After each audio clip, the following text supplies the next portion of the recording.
She stood in a wedding dress that cost more than most people's cars, listening through a cracked door, while the man she loved told another woman that marrying her was the worst mistake he'd almost made.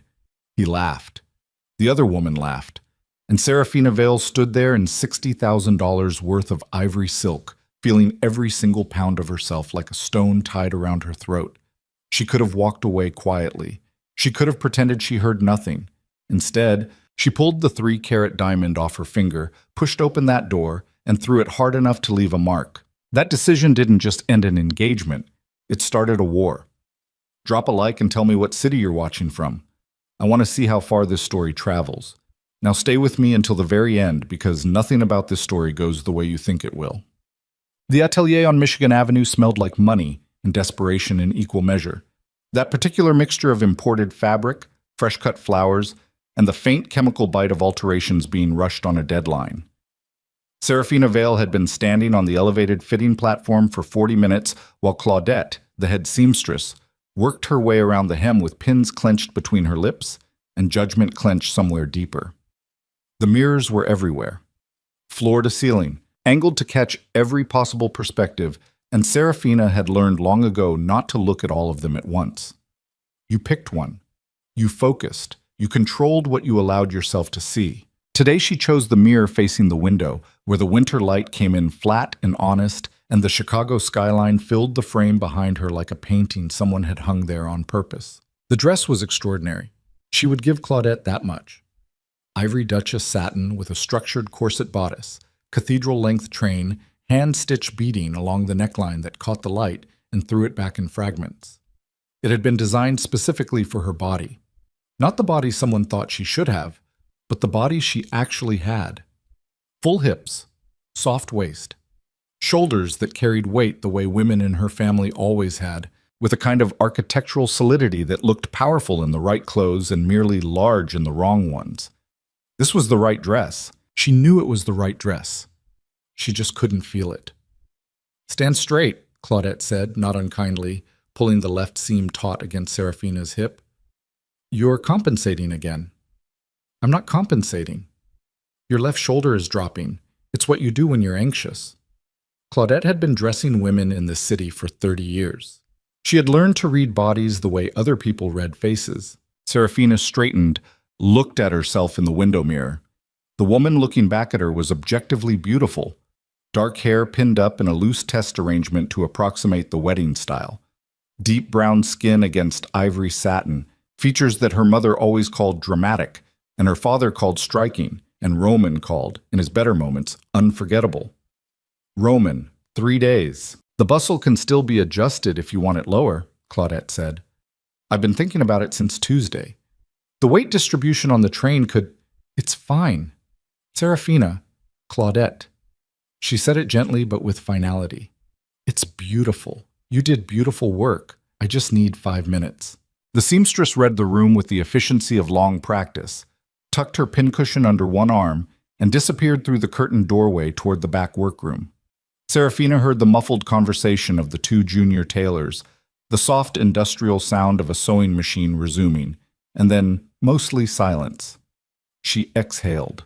The atelier occupied the 3rd floor of a building that had been a private bank in another century, and through the tall arched windows she could see the magnificent mile below. The taxis queued at lights, the pedestrians moving against the wind in their winter coats, the whole ordinary machinery of a city that had no idea what was happening in her life, and wouldn't have cared if it did. She had grown up in this city, grown up understanding that Chicago had its visible surface, all architecture and commerce and civic pride, and beneath that surface it had another city entirely, one that ran on different rules. Her father, Gerald Vale, controlled 6 port facilities, 32 warehouses, and a logistics network that moved cargo through the Midwest the way the circulatory system moved blood through a body, constantly, invisibly, and critically. Vale Shipping was publicly a legitimate enterprise.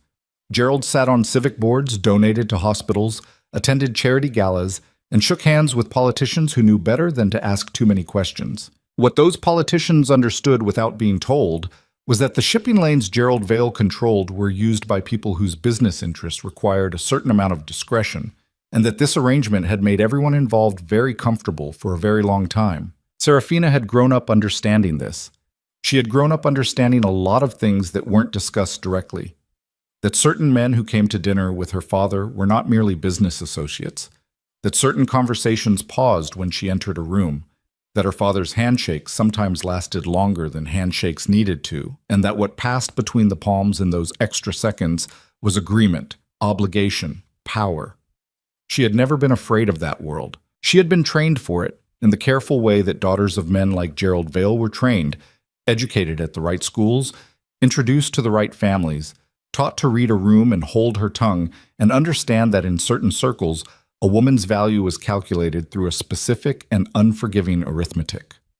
Roman DeLuca had seemed for 2 years like the answer to an equation she hadn't known she was solving. She stepped down from the fitting platform, careful with the train, and walked toward the back hallway that led to the small lounge where her coat and bag waited. The junior tailors had their workroom adjacent, and she passed it without looking in, her mind doing the thing it had been doing for the past week, running the conversation over and over. The one where Roman had looked at her across his father's dinner table and said, "You're going to be formidable when you take over your father's operation." The way he'd said it, the weight in it. The particular satisfaction of a man who believed he was describing something that belonged to him. She should have heard it then. She'd heard it as a compliment. The lounge was a small room with cream walls, a velvet settee, a low table with sparkling water, and the kind of magazines nobody actually read. Her coat was on a hanger near the door. Her phone had 17 unread messages from the wedding planner, 2 from her mother about the rehearsal dinner seating chart, and 1 from Roman sent 40 minutes ago that said simply, "Running late. Don't wait up." He'd been running late for 3 weeks. She set the phone face down and poured herself a glass of water and stood at the small window that looked not onto Michigan Avenue but onto the narrow service corridor between buildings. A gray concrete channel where the maintenance of elegance got done in private. Delivery boxes, industrial carts, a man in coveralls smoking against the far wall. The real infrastructure of the beautiful. She heard voices, not the tailors. The tailors were deeper in the building, their conversation absorbed by walls and the sound of machinery. These voices were coming from the corridor beyond the lounge, the short hallway that connected the atelier's back rooms to the building's service stairs. There was a small alcove there, she knew, where the staff sometimes took calls they didn't want overheard. She wasn't trying to listen. She really wasn't. But the voice she heard was Roman's, and something in her nervous system recognized it before her conscious mind caught up, and her body went very still the way bodies do when they understand something is wrong before the brain has finished processing. No, she has no idea.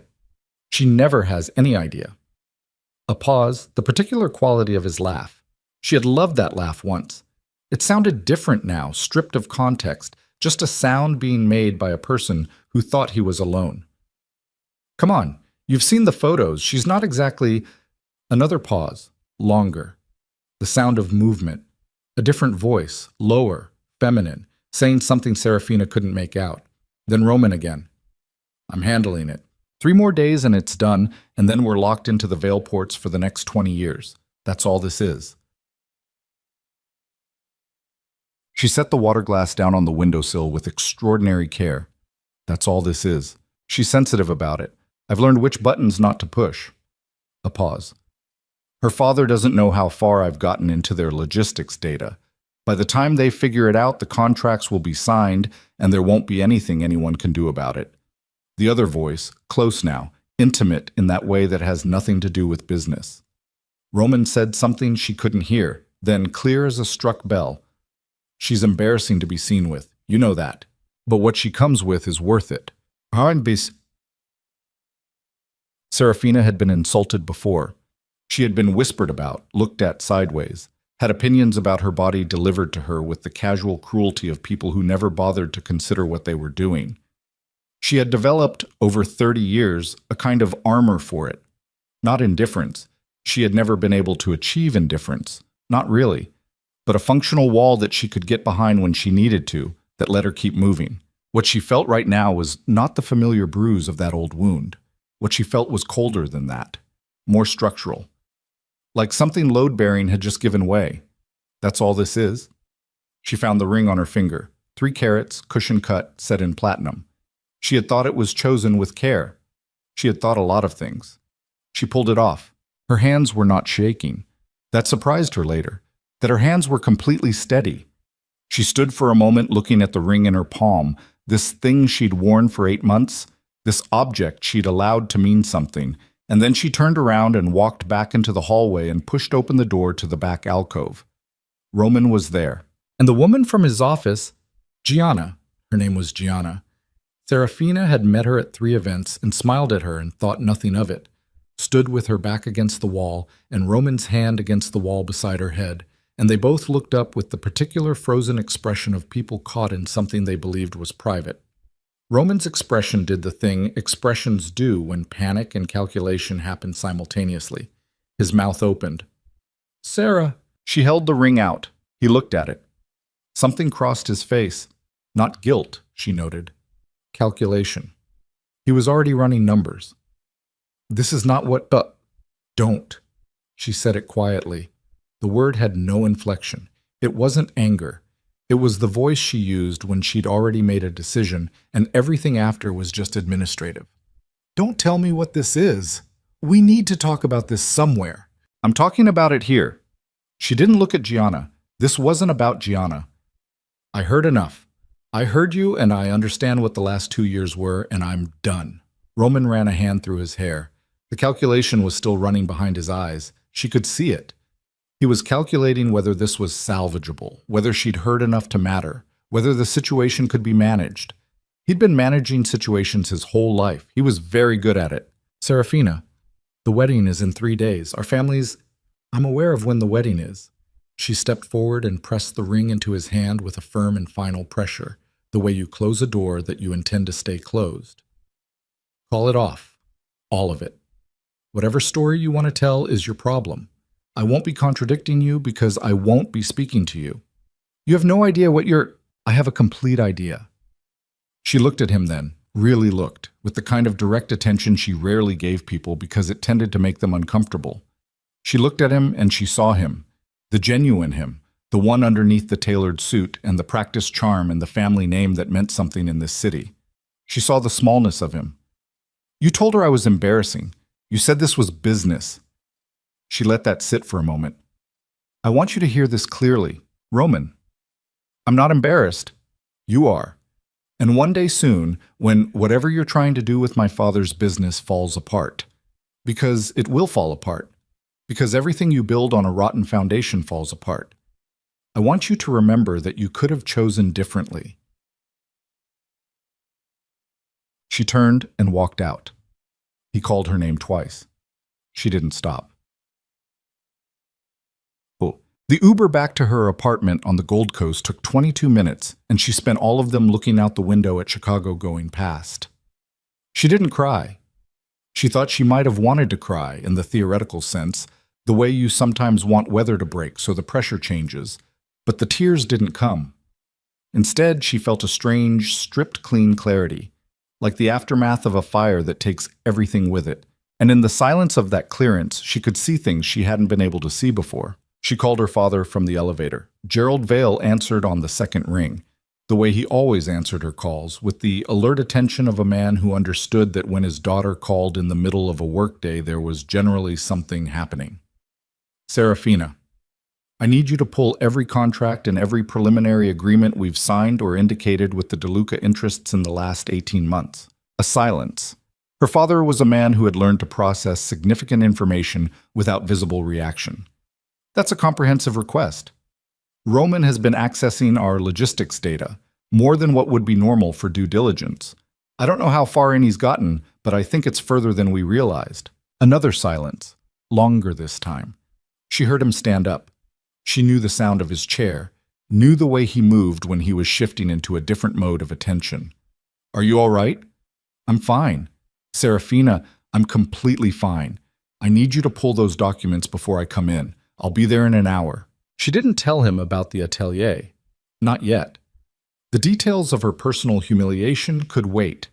What couldn't wait was whatever Roman had been doing in their systems, because if he'd been extracting logistics data, routing information, client contracts, the architecture of relationships that her father had built over 30 years, then this wasn't just a bad engagement, this was an infiltration. She sat down on the floor of her apartment, still in the wedding dress because she hadn't thought to change, and opened her laptop. Chet, the DeLuca organization's public face, was a real estate development company with offices in the Loop and a portfolio of mixed-use properties throughout the city and suburbs. Lorenzo DeLuca had built that front with meticulous patience over 2 decades, and the polish of it was nearly perfect. Nearly. The kind of nearly that only showed if you knew where to look. Serafina had known where to look for a long time. She'd spent the past hour pulling threads she'd been gathering for months, not because she'd been suspicious of Roman specifically, but because in her world you always gathered threads about the families your family was doing business with. It was just hygiene. It was what you did. What she was seeing now, laid out across 3 browser tabs and a spreadsheet she'd been quietly maintaining, was something beyond hygiene. It was a systematic and fairly sophisticated effort to map Vail Shipping's operational network, which clients used which facilities, which routes were used for what purposes, which of their contracts contained clauses that would be most useful to a competing organization. Roman had been in her father's system for 7 months. She felt the cold again. The structural cold. Her phone rang. Unknown number. She almost let it go to voicemail, but some habit of attention, made her answer. Ms. Vail? The voice was male, measured, with the particular careful weight of someone choosing every word before releasing it. This is Lorenzo DeLuca. I believe you're having a complicated afternoon. She didn't speak for 3 full seconds. She was counting, she realized, to make sure her voice would come out level. Mr. DeLuca. I'd like to meet. Tonight, if you're available. A pause. I'm already aware of what happened at the atelier, and I suspect you're already beginning to understand why. The directness was unexpected. She had anticipated, if she'd anticipated this call at all, which she hadn't, something more oblique, something that maintained plausible deniability. Not this. Why would I meet with you? Because you're intelligent enough to understand that what you discovered today is the surface of something much deeper, and because you deserve to understand the full picture before you make any more decisions. Another pause. I also owe you an apology. For my son's behavior and for my failure to stop him sooner. She looked at the spreadsheet on her screen. 7 months of Roman DeLuca moving quietly through her father's digital architecture, building a map. Where? She said. The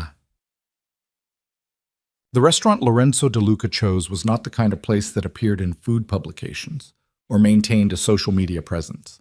It occupied the ground floor of a building in River North that looked, from the street, like a private social club, which it was. The kind of private social club where membership was extended by invitation only, and the invitation was not for sale at any price. Serafina knew the building.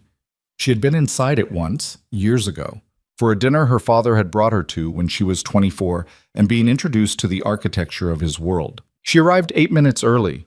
This was deliberate. Lorenzo DeLuca was already there. This told her something about him, that he would arrive before guests to a meeting he had called, that he understood the particular power of being already present when someone walked into a room. It was a different kind of power than the kind Roman used. Roman's was performative, centered in his own need to be seen as dominant. What Lorenzo demonstrated by simply sitting in that chair when she walked through the door was more compressed than that, more quiet. He rose when she entered, not a theatrical gesture, just a thing he did. She had met Lorenzo DeLuca twice before, at large family events where he had been peripheral to her attention. A powerful man in a room full of powerful men, unremarkable in that context. Looking at him now in the specific attention of a private meeting, she revised that assessment. He was 52 years old, gray at the temples, with the kind of face that had been handsome in youth and had become something more interesting over time. There was a stillness to him that was not emptiness. It was the stillness of something very large that had learned not to make unnecessary movements. Ms. Vail, he gestured to the chair across from him. Thank you for coming. You said you owed me an apology. She sat. I'd like to hear it before anything else. If he was surprised by the directness, he didn't show it. My son has been conducting himself in a manner that I find deeply dishonorable. His behavior toward you, both what you overheard today and the patterns that preceded it, reflects a failure on his part that I should have addressed sooner. He paused. His eyes were dark and steady. I'm sorry for the pain that failure caused you, directly and genuinely. She studied him. The thing about apologies, she had learned, was that they were easy to perform and almost impossible to fake at the cellular level. The small physical tells of a person who meant something versus a person who was executing a social script were barely perceptible, but they were there. Why didn't you stop him sooner? Because I wasn't certain of the extent of his activities. I suspected. I had people looking. He folded his hands on the table.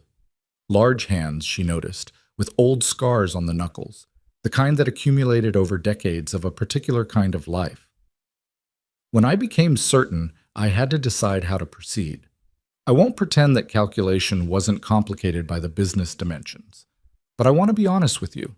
That decision took me longer than it should have, and you paid a price for my delay. She didn't respond to that. Instead, how far has he gotten into our systems? Far enough to create a problem that will take some effort to address. I can give you the full technical picture. I have people who've been tracking his activities from our end. He slid a thin folder across the table. This is what we know. It's not complete, but it's more than what you've likely found on your own. She opened the folder, looked at the first page, closed it. I'll read this thoroughly later. Of course. And what do you want in exchange for this information? He seemed briefly to appreciate the question. Not the directness of it, but the accuracy. The understanding that this meeting was a transaction and that transactions required named terms. I want a conversation, not an agreement, not yet. A conversation about what happens next for both our organizations, given that my son has destabilized a relationship that I consider valuable and that he has treated as disposable. Your son is your problem. His actions in our systems are a different matter. Yes, they are. He didn't move. I'm prepared to make you whole, Ms. Vale. Whatever damages result from the breach, logistical, contractual, financial, I will address them. That's not negotiable from my end. It's simply what's owed. She looked at him across the table in the warm, private light of this restaurant that existed outside the visible city, and she tried to locate the manipulation in what he was saying, because there was always manipulation, always a structure of benefit that the words were arranged around. She couldn't locate it. That made her more careful, not less. You said I deserve to understand the full picture, she said. What's the rest of it? Lorenzo was quiet for a moment. When he spoke, the quality of what he said changed, became less careful, more direct. The difference between a man speaking with prepared language and a man saying an actual thing. Roman has been making independent agreements with 3 organizations that are currently hostile to our interests. He's been using the access he gained through your family's systems to make himself valuable to those organizations, offering information about Vale's logistics network as a proof of capability. A pause. He intends, or intended, to use the wedding as a mechanism to gain formal authority in your family's operation, because a DeLuca son-in-law would have a plausible basis for involvement in Vale business that an outside party wouldn't have. And from that position, he planned to leverage the relationships he's been building on the side. Serafina didn't speak. He was going to use your family's infrastructure to build his own power base, independent of me, against me, eventually. Lorenzo's voice had no particular emotion in it, but there was something underneath the neutrality, a density, like stone rather than ice. Not cold, but compressed. I have been running this organization for 22 years. I built it from a position of strength through discipline and strategic patience. My son believes he is ready to lead. He is not. He is reckless, impulsive, and willing to destroy whatever stands between him and what he wants, including the people he was supposed to marry. Including those people. Yes. She sat with that for a moment. Why are you telling me all of this? He looked at her steadily. Because you asked me what the full picture was, and because I believe you have a right to know what was done to you and why. He paused. And because I think you are considerably more capable than my son ever bothered to discover, and I find that I'm interested in what a capable person in your position will do now. She wasn't used to men in this world saying things like that. She wasn't, if she was honest, used to men in this world looking at her the way Lorenzo DeLuca was looking at her, with attention that had nothing to do with what she looked like and everything to do with what she was. It was disorienting. She didn't let it show. I need time to read what you've given me and speak with my father. Of course. And if what's in this folder is accurate, I'll want a second meeting to discuss remedies. I'll make myself available at whatever time works for you. She stood. He stood. They were, she realized, at almost exactly the same height. She in her heels, he without. He extended his hand and she shook it. The particular professional grip of two people who understood that handshakes in their world carried weight, and she felt the scars on his knuckles against her palm. Ms. Vale. He held the handshake a moment past the standard duration, not aggressively, deliberately. I want to say one more thing. She waited. Roman lost something of significant value today. I want you to know that the loss is entirely his own making. He released her hand. What you're worth has nothing to do with what he was too blind to see. She looked at him. She wasn't sure what she expected to say. What she actually said was nothing, because there was nothing to say to that. And she had learned that silence, deployed correctly, carried more weight than words. She picked up the folder and walked out. Her father's offices occupied 2 floors of a glass tower in the West Loop, and Gerald Vale was waiting for her when she arrived at 8 in the evening. Jacket off, sleeves rolled up, the particular alert stillness of a man who has been thinking hard for several hours and has arrived somewhere troubling. He looked at the folder before she spoke. Where did that come from? Lorenzo De Luca. Gerald's face did something complicated. He was a large man, her father, with the same architectural solidity she'd inherited, a face that had been formidable at 40 and had become something heavier and more serious at 63. He looked at the folder the way you looked at something you wanted very much not to be what it obviously was. He called you directly. He did. She set this folder on his desk and sat down. I need you to look at the first 2 pages. Tell me how bad it is from your end. He looked. The silence in the room became a different kind of silence. Jesus, he said, which was something he almost never said. How long would it take to close the vulnerabilities?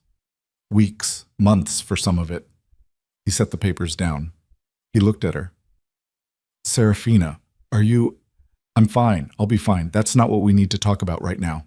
He studied her with the particular parental attention that could never quite be absorbed into professional mode, the gaze that saw the child underneath the controlled exterior. She held it steadily. Lorenzo De Luca called you and offered you this. He offered it and he apologized. He told me Roman was building an independent operation against him using our infrastructure. And what does he want for this? He says he wants a conversation about what comes next. He says he'll make us whole for whatever the breach cost us. She paused. He was direct, Dad. More direct than I expected. Gerald picked up the folder again. He turned several more pages reading, his expression doing the slow tightening of someone absorbing bad news at controlled intervals. Roman would have had to be in our tertiary systems to get this. We ran security audits 3 months ago. He would have known when the audits ran. He had access to your scheduling system. Gerald set the folder down again. He stood and walked to the window, which looked out onto the city nightscape, the grid of lit windows against the dark. When he spoke, his voice was quiet. I should have looked closer. He stopped. I was glad you were happy. She felt something move through her chest. Not quite pain. Something more complicated. I wasn't looking as hard as I should have, she said. I had reasons not to look. He turned, looked at her. What do you want to do? I think we need to meet with Lorenzo De Luca. Both of us. She folded her hands in her lap. I think what's coming from Roman, from the organizations he's been building toward, is going to be more than just a canceled wedding. I think this is about to become very complicated. Her father was quiet for a long time. You trust him? He finally said. Lorenzo. She thought about the restaurant, the folder, the handshake, the particular weight of being looked at by someone who saw her clearly and said nothing except what was accurate. I don't trust anyone, she said, but I think he's telling the truth. Gerald nodded slowly. He picked up his phone. I'll call him tonight. Chamam. The meeting was scheduled for 2 days later.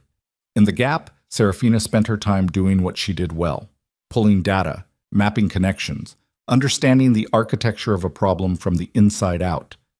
The wedding was officially canceled with a brief statement from her father's public relations firm that cited irreconcilable personal differences, which was the kind of language that explained nothing while gesturing toward everything. The response from the city's various social and criminal strata was what she expected: public condolences, private speculation, and the particular quality of attention that powerful people paid to the movement of alliances. Roman DeLuca, per the intelligence Lorenzo's team was quietly feeding her father's security people, had gone to ground. He hadn't appeared at his office. He hadn't been seen at any of his usual locations. What he had done was make 3 phone calls to 2 of the organizations he'd been cultivating, calls that, based on their nature and duration, suggested he was trying to accelerate whatever timeline he'd been operating on. He was moving fast now, desperate fast. That made him more dangerous. On the morning of the second day, Serafina was in her apartment reading a contract and eating toast. She had not stopped eating, had not stopped functioning, had in fact found that the shock of the atelier had clarified rather than clouded her. When her phone rang. Roman's number. She stared at it through 3 full rings. She answered. "I'm not going to yell," he said. He sounded tired. Under the tiredness, something tighter. "I just need you to understand something." She waited. "Whatever my father told you, whatever he's offering you, he's doing it for himself. He's always doing it for himself." A pause. The sound of his breathing. "He sees you the same way I do, as an asset, as a means to an end. The difference is he's more sophisticated about how he frames it." She thought about Lorenzo across the table, the folder, the apology that her instincts had measured and found genuine. "Roman, yeah, you told a woman in a back corridor that I was embarrassing. You told her that this was business. You said it out loud." She kept her voice flat. "Your father told me I had significant value. Those are 2 different men making 2 different calculations about me. I'm adult enough to understand that both of them have interests, but one of them spoke about me the way people speak about property, and the other one didn't." Silence on the line. "You're making a mistake," he said, and now the tightness was closer to the surface. "You don't know what he's capable of." "I know what you're capable of. I watched it through a cracked door." She paused. "Don't call me again." She ended the call. She sat for a moment with the phone face down on the table, the toast going cold beside the contract, the winter light coming through the apartment windows in the flat and honest way she had come to associate with clarity, the light that showed you things as they were. She understood, with the particular intuition she'd spent 30 years developing, that Roman's call had not been a genuine appeal. It had been reconnaissance. He'd wanted to know how much she knew and how far along the relationship with his father had gone. He'd wanted to assess the threat. She had given him nothing. She picked up the toast and kept reading. The meeting 2 days later took place at a private location her father controlled. Not Lorenzo's territory, not neutral exactly, but a space where Gerald Vale had the structural advantage, which was how you conducted meetings when you weren't yet sure what the meeting was. Lorenzo came alone. Her father had his attorney present, which was a signal, and his head of security standing outside the door, which was a different signal. Lorenzo appeared to notice both signals and to find them appropriate. The 4 of them, Lorenzo, Gerald, Serafina, and the attorney, sat around a conference table that had seen probably 40 years of complicated transactions and had absorbed them all into its grain with perfect discretion. Lorenzo opened by producing, through his own attorney, a full damage assessment of the system's breach. It was thorough. It was honest. It was, in Serafina's estimation after an hour of questioning, accurate. What followed was 5 hours of negotiation that she would describe afterward, if asked, as the most concentrated and demanding conversation of her professional life. Lorenzo had come with a genuine offer, remedies for the breach, a restructured arrangement between their organizations, and a framework for what he called cooperative stability going forward. He was methodical. He was patient. He didn't overstate, and he didn't retreat from difficult points. When she pushed on something, he pushed back with specifics rather than pressure. Her father watched her more than he watched Lorenzo. Toward the end of the 5th hour, with the broad strokes of an agreement roughed out, and the attorneys beginning the process of translating it into language that would hold up under whatever scrutiny it would eventually receive, Gerald called a brief recess and walked with Serafina to the corner of the room. "Well?" he said quietly. She looked across the table at Lorenzo De Luca, who was speaking quietly with his attorney, his large hands folded, his attention contained in the way it always seemed to be. "He's serious," she said, "about all of it. He's also 52 years old and one of the most dangerous men in this city. Yes? And Roman is still out there, and whatever he's building is going to arrive," she said, "whether we like it or not." She looked at her father. "Lorenzo needs us as much as we need him right now. Roman's instability is a threat to the entire structure that both our families have built. That's the actual alignment here." Gerald looked at her with the same expression he'd had in his office 2 nights ago, the one that was trying to see both the child and the adult at the same time. "What do you want to do?" he asked. She thought about Roman's voice on the phone, tired and tight and calculating. She thought about the folder and the scars and the handshake and the thing Lorenzo had said as she was leaving, about Roman losing something of significant value, about the loss being his own making. "I want to finish this negotiation," she said, "and then I want to start building something that Roman can't touch." Her father was quiet for a moment, then he nodded. They walked back to the table. Lorenzo looked up as they returned, and his dark eyes went to Serafina for a beat before going to Gerald, and what was in that glance was not performed. It was the simple attention of a man who had, over the course of a long day, found something that warranted it. She sat down, opened her notebook. The negotiation resumed. Outside the windows of the conference room, Chicago continued its perpetual machinery, the city moving under its winter sky, visible and invisible. The world that everyone could see and the world that ran beneath it, and somewhere in that second world, Roman De Luca was moving fast and growing desperate, and the 3 people at that table were beginning, with the careful patience that complicated things required, to draw a line around him that he couldn't see yet and wouldn't understand until it was already closed. Serafina turned a page in her notebook. There was a knock on the conference room door. Gerald's head of security entered, crossed directly to Gerald, and leaned down to say something close to his ear. Gerald's face did the complicated thing it did when incoming information required immediate recalculation. He looked at Lorenzo. "We may have a problem," he said. Lorenzo was already looking at the door, his attention sharpened in a way that hadn't been visible 2 seconds ago. "Roman," he said. It wasn't a question. Gerald's security officer straightened. He looked at Serafina and then at Gerald and then delivered his report in the clipped professional tone of someone who had rehearsed for exactly this kind of announcement. 3 of the Vale port facilities have been flagged for suspicious activity in the last 2 hours. We're getting reports of vehicles we can't account for in the vicinity of facilities 4, 7, and 11. And 20 minutes ago, someone accessed the primary routing system using credentials that belong to a logistics manager who is currently confirmed to be at home. The room was very still. Lorenzo stood up slowly. "He's not waiting for the gala." He looked at Serafina. "He knows we met." She thought about Roman's call, the reconnaissance. She had given him nothing, but she had confirmed, by answering, that she was in contact with his father. That had been enough. "How long do we have?" she said. Gerald's security officer looked at his phone. "If those vehicles are what I think they are," he paused. "Hours, maybe less." Serafina closed her notebook. Lorenzo was already moving toward the door, pulling out his phone, the contained stillness of him transformed into something that moved with the same compression, but faster, like watching something very dense accelerate. He paused at the door and looked back at her with an expression she would think about later, in the quiet of what came after. An expression that was not fear, not urgency, but something that looked very much like recognition. Like a man who had spent a long time expecting a particular moment and had just confirmed it had arrived. "Ms. Vale," he said, "I think our negotiation just became something more immediate." The lights in the conference room flickered once, then went out. The backup generator kicked in 11 seconds after the lights went out. 11 seconds wasn't long.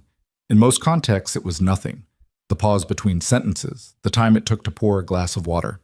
In a conference room where 3 people had just been told that Roman De Luca was moving on their port facilities, 11 seconds was enough time for the entire temperature of the room to change. The emergency lighting came up amber and low, casting the kind of shadows that made faces harder to read. And in those shadows, Serafina watched Lorenzo De Luca finish dialing a number and pressed the phone to his ear without any visible urgency, the way a surgeon picks up an instrument. Not slow, not fast, just precisely timed. "Vasquez," he said into the phone. "Lock it down. All of it. Right now." He listened for 3 seconds. "I don't care what time it is. Do it."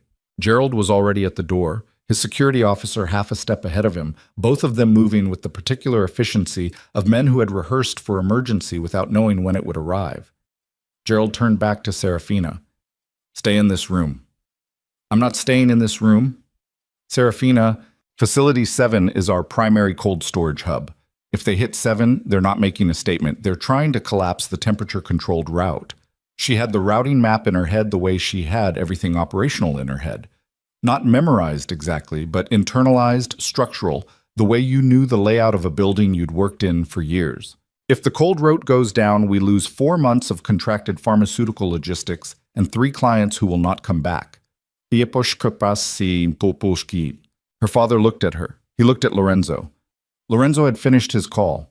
He met Gerald's eyes. "She's right about the priority," he said. 7 is the target.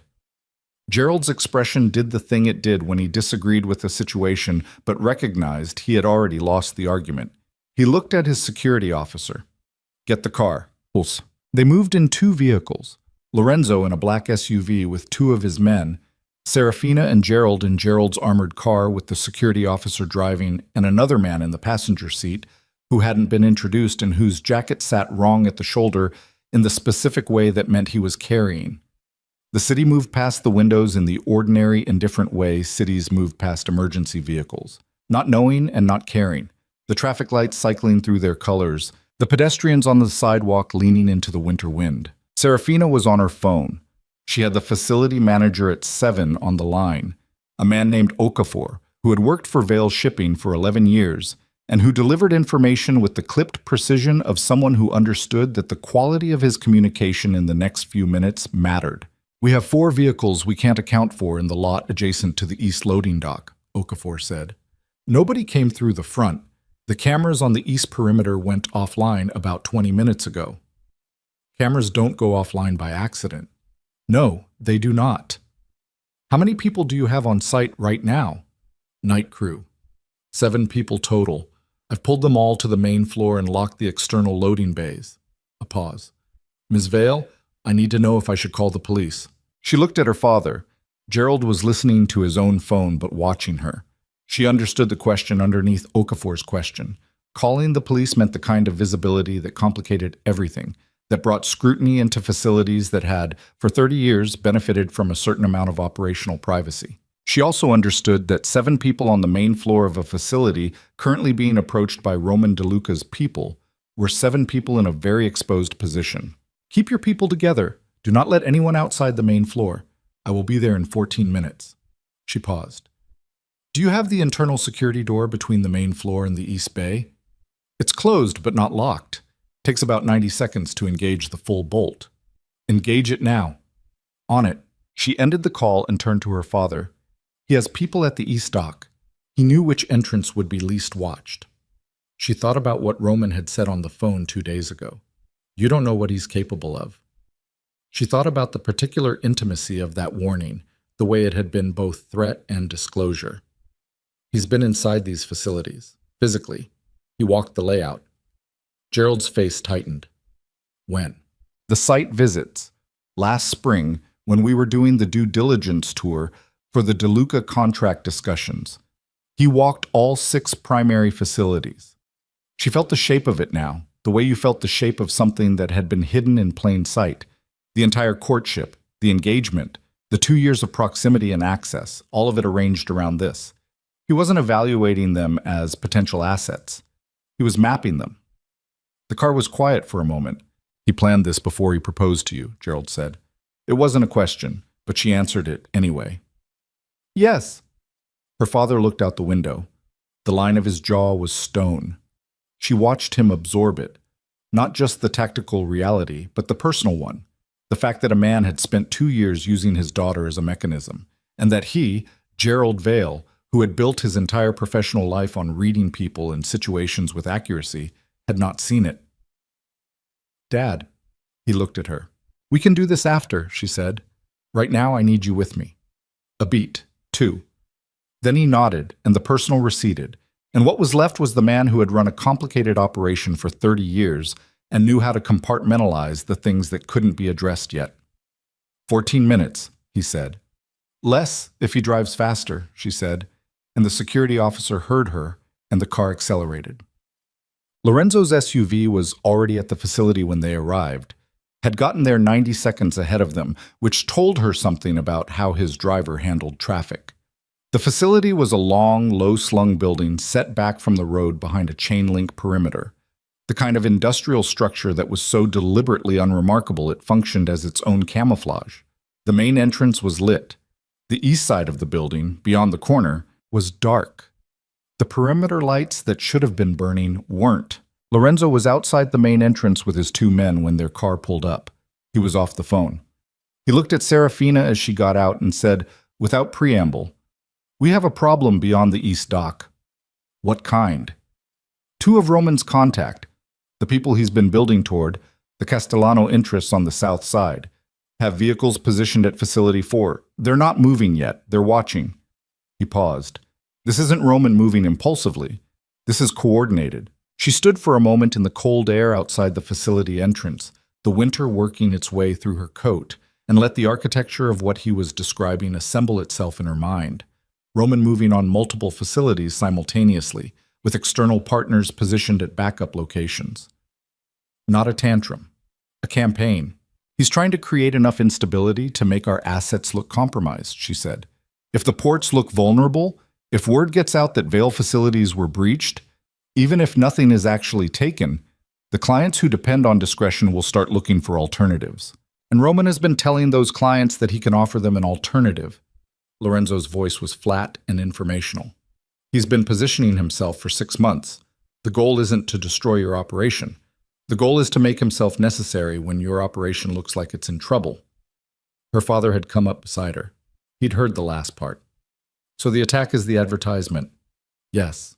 Gerald looked at Lorenzo. Something passed between them, 2 men who had both spent decades in the same world, who understood its mechanics in the specific way that came from operating inside them. Not trust, exactly. Not yet. But recognition. "What do you need?" Gerald said. "I have 12 people I can put at these facilities in the next 40 minutes. But I can't cover everything and keep Roman from moving on the 3rd location." Lorenzo looked at Serafina. "You said 4, 7, and 11 were flagged. 7 is the priority for you. 4 has external watchers. What's 11? "Archive and document storage for contract records," she said. "Not operationally critical, but—" She stopped. She thought. "The originals of our long-term client contracts are at 11, she said. "The executed originals with wet signatures.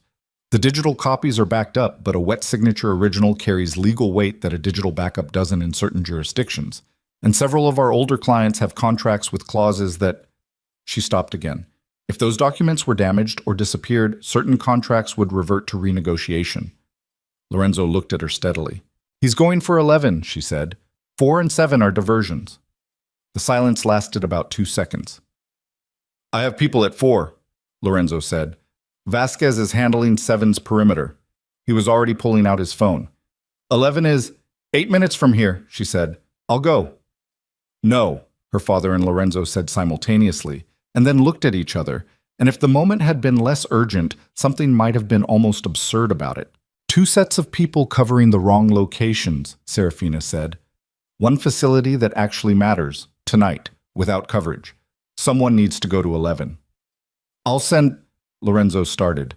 "It takes someone who can authorize access and make immediate decisions about document security. That's not one of your men. It's me or my father." She looked at Gerald. "You need to be here. You have relationships with the people Okafor is managing, and they need to see you." She looked at Lorenzo. "I need 2 of your people in a car." Lorenzo looked at her for a long 3 seconds. She could see him calculating. Not whether she was right, she thought, but whether the calculation he was running added up to the same answer as hers. "Petrov," he said to the taller of his 2 men. "You go with her. Take Martinez." Petrov, heavy set, somewhere north of 40, With the particular economy of movement of someone who had been professionally dangerous for a long time, looked at Serafina with an expression that was professional and assessing, and notably free of the condescension she usually received from men in his category. "Ms. Vale," he said, "I'll need to know the layout when we're 30 seconds out." "I'll give it to you in the car," she said. She turned to Lorenzo. Their eyes held for a moment, and what was in the exchange was not personal. It was operational, one person handing responsibility to another in the specific way that required both parties to be clear about what was being transferred. "Don't let him take 7, she said. "He won't take 7. She got in the car. Arsem. Facility 11 sat at the end of an industrial access road in a part of the city that was all utilitarian architecture and purposeful ugliness. Warehouses, a scrapyard, a trucking depot that operated around the clock. The building itself was smaller than 7, a 2-story structure with reinforced walls that had been built in the 90s specifically for climate-controlled document storage. Low profile, easy to overlook. That had been the point. Petrov drove. Martinez rode shotgun and had been quiet the entire 8 minutes. The kind of quiet that wasn't absence, but readiness. Serafina had given them both the layout from memory. Loading entrance, the fire door on the north side that could be forced from outside if you knew where the pressure point was, the server room on the second floor where the digital index was maintained, the vault room on the ground floor where the physical archives lived. "He'll go for the vault," Petrov said. "Yes? Ground floor entry. East side if he knows about the fire door." "He walked this building last April." Petrov's eyes in the rear view were calm. "Then he knows about the fire door." The car turned onto the access road. The facility appeared ahead, lights on at the main entrance, which meant the night manager, a woman named Delgado, who ran a tight operation and had never in 11 years called in a complaint, was in. No vehicles in the visitor lot. No vehicles at the main loading bay. The east side of the building, as they turned along the perimeter, was dark. And at the north end, parked without lights beside the fence, was a single black car. "There," Martinez said. He had said 2 words in the last 8 minutes, and that was both of them. Petrov pulled around to the main entrance without slowing, giving nothing away in the approach. He parked. He looked at Serafina. "You go to the front desk, you verify Delgado has the vault locked, you stay on the main floor. And you, we handle the north side." He said it with the finality of someone who was not negotiating. "This is what we do. Let us do it." She wanted to argue. She didn't argue. She had asked for these men specifically because they were capable, and overriding capable people because of pride was how operations went wrong. "The vault has a secondary bolt that engages from inside. Delgado will know it." She held his eyes. "Make sure they don't reach the fire door." "They won't." She got out. Delgado was at the front desk when Serafina pushed through the entrance. A compact woman in her 50s with reading glasses pushed up on her forehead and the expression of someone who had already been on the phone with someone and had already understood that this night was not going to be ordinary.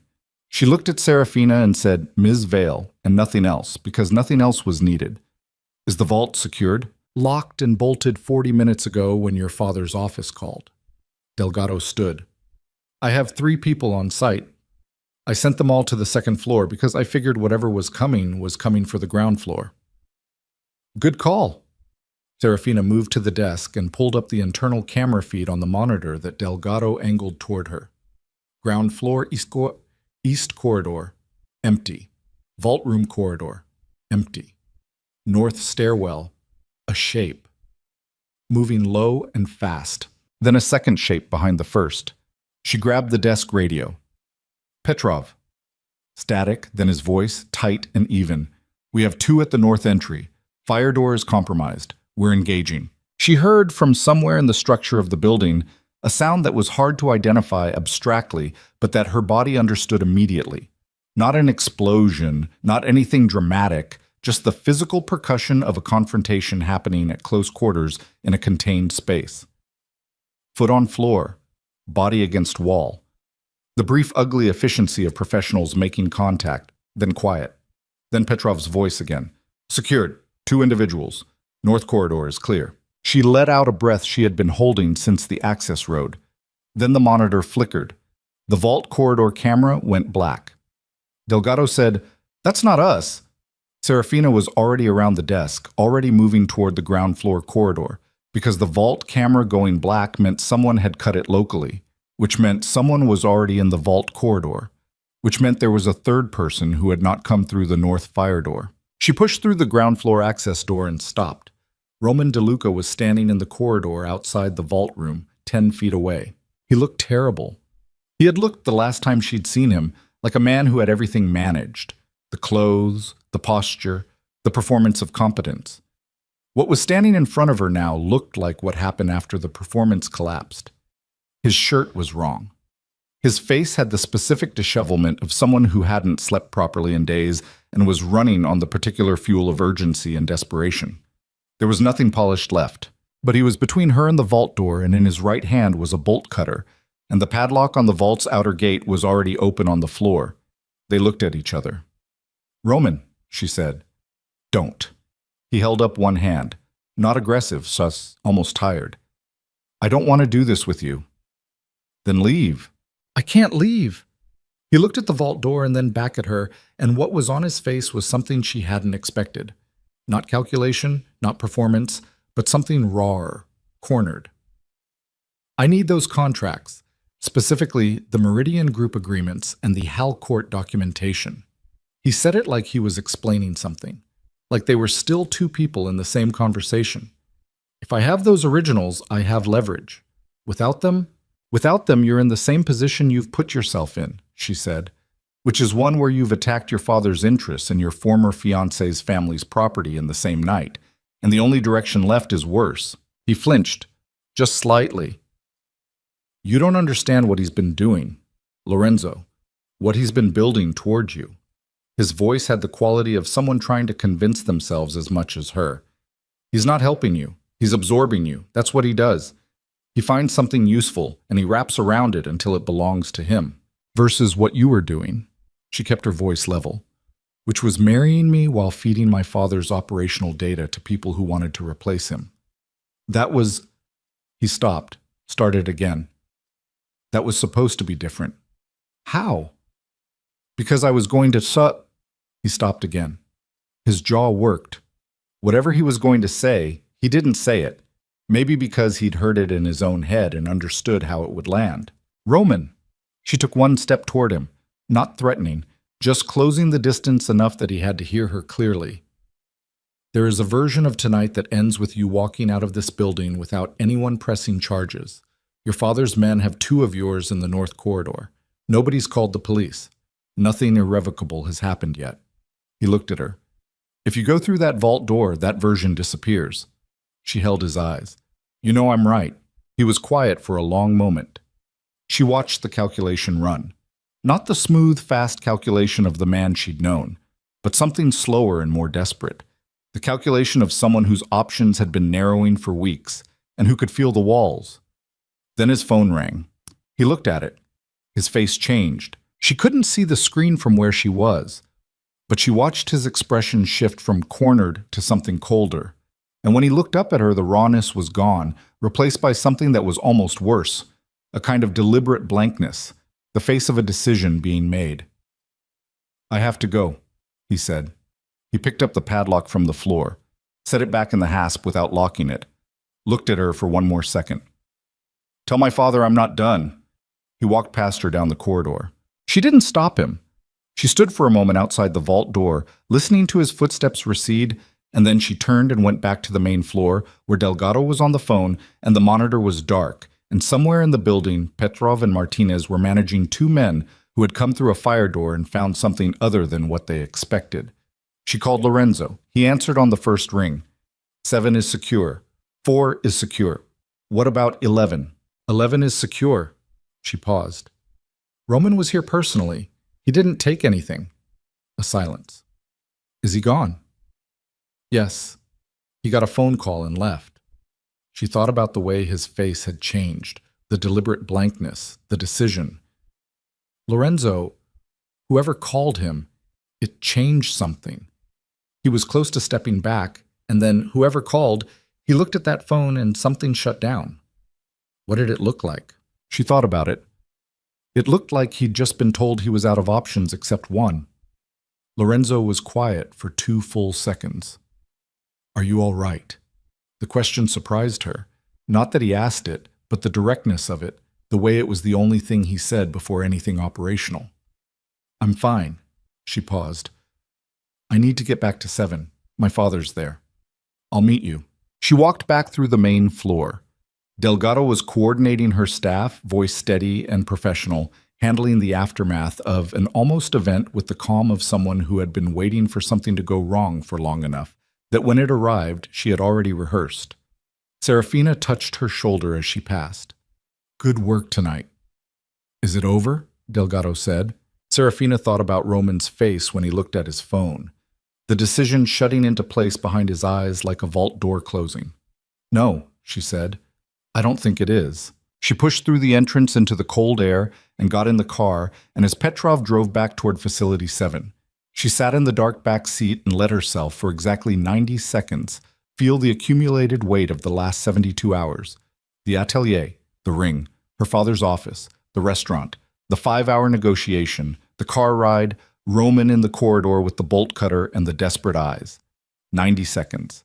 Then she put it away and opened her phone and started working. The debrief at Facility 7 took 2 hours. Lorenzo and Gerald sat at opposite ends of a folding table in the facility manager's office, while Serafina stood at the whiteboard with a marker and mapped what they knew about Roman's movements, his contacts, the positioning of the Castellano vehicles at Facility 4, and the specific documents he'd been trying to reach at 11. Petrov and the security officer stood against the wall and added operational details when asked. The attorney who had been at the afternoon negotiation was not present, which made the conversation more direct. Gerald hadn't spoken directly to Lorenzo for the first 40 minutes. He'd spoken at the whiteboard, at the map, at the timeline Serafina was building. Lorenzo had answered and added and corrected 2 of her assumptions with information she hadn't had. The channel between them was functional before it was personal. Around 2 in the morning, Gerald got up to get coffee from the ancient machine in the corner and brought back a second cup and set it in front of Lorenzo without comment. Lorenzo looked at it and then at Gerald and nodded. That was it. That was how it started. Serafina noticed it. She didn't comment on it. The phone call, Lorenzo said. He'd come back to it twice already. Whoever called him pulled him out of a position where he was already retreating. That suggests he was told something that changed his calculus.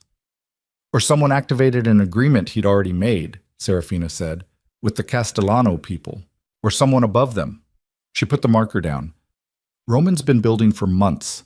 He doesn't have one arrangement. He has several, and the ones we know about are probably not the most important ones. Gerald looked at Lorenzo. Who's above the Castellanos in the current hierarchy? The question isn't who's above them. The question is who Roman thinks can deliver what he needs now that tonight failed. Lorenzo's voice had the quality it always had, measured, informational, and underneath the surface something compressed and attentive. He needed those documents to offer leverage. He didn't get them, which means whatever agreement he had predicated on having them is now in question. So he goes back to whoever he made the agreement with and explains that the delivery failed. Or he offers them something else. Lorenzo looked at the whiteboard, specifically at the section Serafina had labeled DeLuca, organizational structure, Roman's claimed position. He told his contacts that he was positioned to inherit control of my organization after the wedding. The wedding is canceled. His position within the organization has been compromised. He paused. The one card he still has is the claim that I'm vulnerable because of the disruption. Are you? Gerald said. It wasn't an aggressive question. It was a direct one, which was a different thing. Lorenzo looked at him. Every organization has vulnerabilities at moments of internal conflict. That's true of mine. What I have that Roman is underestimating is 30 years of relationships that he has never bothered to build. He glanced at Serafina. And apparently underestimated advisors. Serafina didn't look up from the whiteboard. The Winter Syndicate Gala is in 6 days, she said. The room went quiet in the specific way rooms went quiet when someone named the thing everyone had been navigating around. The gala was an institution in their world, had been for 23 years, a gathering of Chicago's significant crime and power interests under the fiction of a charitable fundraiser, where the real business happened in back rooms and hallways and the spaces between formal conversations. Every family of consequence attended. Every arrangement that needed to be made in front of witnesses got made there. Every declaration of change status happened there, because the gala was the one venue where the entire architecture of the city's underworld was present and paying attention. "He'll use it," she said. "Whatever he's planning, whatever he's arranging, he'll make his move at the gala. Because if he's going to challenge your authority, he needs witnesses." Gerald looked at Lorenzo. Lorenzo looked at the whiteboard. "Then we need to be there first," Gerald said. "We'll be there," Lorenzo said. And then, with a precision that caught her off guard, "The question is whether we go as separate interests managing a mutual problem or as something else." The room was quiet. Serafina put the cap on the marker. She understood what he was saying. She understood the calculus behind it. That appearing at the gala as a consolidated front would send a signal that Roman's claim narrative, the one where he was the aggrieved party and Lorenzo was compromised, would be impossible to sustain. She understood it tactically. She also understood that what he was proposing was not purely tactical. She looked at him. He was looking at the whiteboard, not at her, with the deliberate patience of a man who had made a statement and was prepared to wait for a response. "That's a significant thing to propose at 2 a.m. over a folding table," she said. "Yes," he said, "it is. You're talking about a visible alignment, in front of everyone who matters in this city. I'm talking about what's accurate." He looked at her then. "What happened tonight, in this building and the other two, was defended by the two of us working together. That's what's true. The question is whether we acknowledge what's true in the place where it will matter most." Gerald was very still at the other end of the table, watching both of them. Serafina stood at the whiteboard with the capped marker in her hand and thought about Roman in the corridor. The bolt cutter, the desperation, the phone call that had shifted everything. She thought about him looking at her and saying, "Tell my father I'm not done." She thought about the 6 days between tonight and the gala, and what Roman would spend those 6 days building, and whether 6 days was enough time to construct something that could be survived without the kind of alignment Lorenzo was describing. She thought about the atelier, the mirror, the woman in the ivory dress who had spent 40 minutes not looking at all the reflections at once. She set the marker on the table. "We go together," she said. "But if we go together, it's not as a convenience. It's not a performance." She held his eyes. "If we go to that gala together, it means what it means, and everything that comes after it means what it means." Lorenzo held her eyes without hesitation. "I understand that. My father is in this room." "I know where your father is." Gerald made a sound that might have been, in another context, something like a short, dry laugh. He looked at his coffee. He looked at his daughter. His expression was the complicated one, both iterations of her visible simultaneously. "Lorenzo," he said. Lorenzo looked at him. "She's the most important thing I have," Gerald said. "I want you to hear that directly." "I hear it," Lorenzo said. "And I want you to hear directly that I understand what that means." A silence passed between them. Not comfortable exactly, but honest. The kind of silence that happened after two people had said the most important things they needed to say and were now standing in the aftermath of the saying. Serafina looked at the whiteboard, at the timeline and the maps and the operational architecture of a situation that had started 6 days ago as a canceled engagement and had become, by 2 a.m, in a facility manager's office in a part of Chicago that most people drove past without looking at, something far larger. 6 days, she said. We need to spend them well. Her phone lit up on the table. She looked at it. Unknown number. The same format as Lorenzo's call 3 days ago. She answered, static, then breathing. Then a voice she didn't recognize, male, flat, with an accent she couldn't immediately place. Ms. Vale. My name isn't important. What's important is that Roman DeLuca paid us a significant amount of money to deliver a message to you tonight. And we've decided, after tonight's events, that we'd rather deliver a different message. A pause. He's made agreements with 4 organizations. Not 2, 4. And one of them is something your future partner doesn't know about yet. The room had gone very still. Lorenzo and Gerald were both watching her. What organization? She said. The voice said a name. And she watched Lorenzo DeLuca's face, which had remained controlled and compressed and unreadable through everything, through the facility crisis, through the debrief, through the conversation at the table, finally do something it hadn't done all night. It went pale. The name the voice said was Varro. Serafina didn't know it. She watched Lorenzo's face go pale and understood immediately that she was the only person in the room who didn't know it, which meant it was the kind of name that existed below the level where she'd been operating. Not the visible architecture of the city's power structure, but something underneath that, in the substrate, where the load-bearing things lived that nobody talked about directly. She kept her voice flat. Say that again. The voice on the phone said it again. Lorenzo had stood up. He was standing at the edge of the table with both hands pressed flat on the surface, looking at nothing, the pallor still in his face, and she had known him for 6 days, and in those 6 days she had watched him absorb significant information without visible reaction. And this was not that. This was something different. This was a man who had just heard something that reorganized his understanding of a situation he thought he controlled. Who gave you this information? She said. Roman. He told us the name as a guarantee of his credibility. He told us Varro had agreed to back his play at the gala in exchange for access to the DeLuca organization's southern roots after Lorenzo was removed. A pause. The breathing on the line was calm, businesslike, the voice of someone who had made a calculation and was executing it. We decided that backing Roman DeLuca into a situation involving Varro was not something we wanted to be adjacent to. You understand? I understand. She paused. Why tell me? Because you're going to be the one who matters when this resolves. People in our position prefer to have goodwill with whoever's still standing. The line went quiet. One more thing. Roman's timeline moved up. He's not waiting for the gala. He made a call 2 hours ago that suggested he's moving in 3 days, not 6. The line disconnected. She lowered the phone. The room was waiting. Gerald was watching her with the particular paternal attention that had nothing to do with sentiment and everything to do with intelligence. He was reading her face the way he read rooms, looking for the shape of what she'd heard in her expression before she had to say it. Varro, she said. Lorenzo sat back down. The motion was controlled, but the control was visible in a way it hadn't been before, so she could see the effort of it. He picked up his coffee, which had been cold for an hour, and held it without drinking. Where did Roman find that name? The caller said Roman used it as a credential, a proof of access. She watched him. Who is Varro? A silence.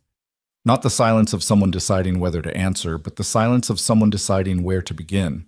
Marco Varro, Lorenzo said, is the reason I built what I built the way I built it. He set down the coffee. 25 years ago, before I had the organization I have now, I was operating at a much smaller scale. Marco Varro ran the Southern Midwest distribution network. He was the dominant structure in this region. I was, he paused, adjacent to him, useful to him, for 7 years. Gerald said nothing. Serafina said nothing. When I became strong enough to operate independently, I did. I moved my structure out from under his and established my own roots, my own relationships. He considered it a betrayal. I considered it survival.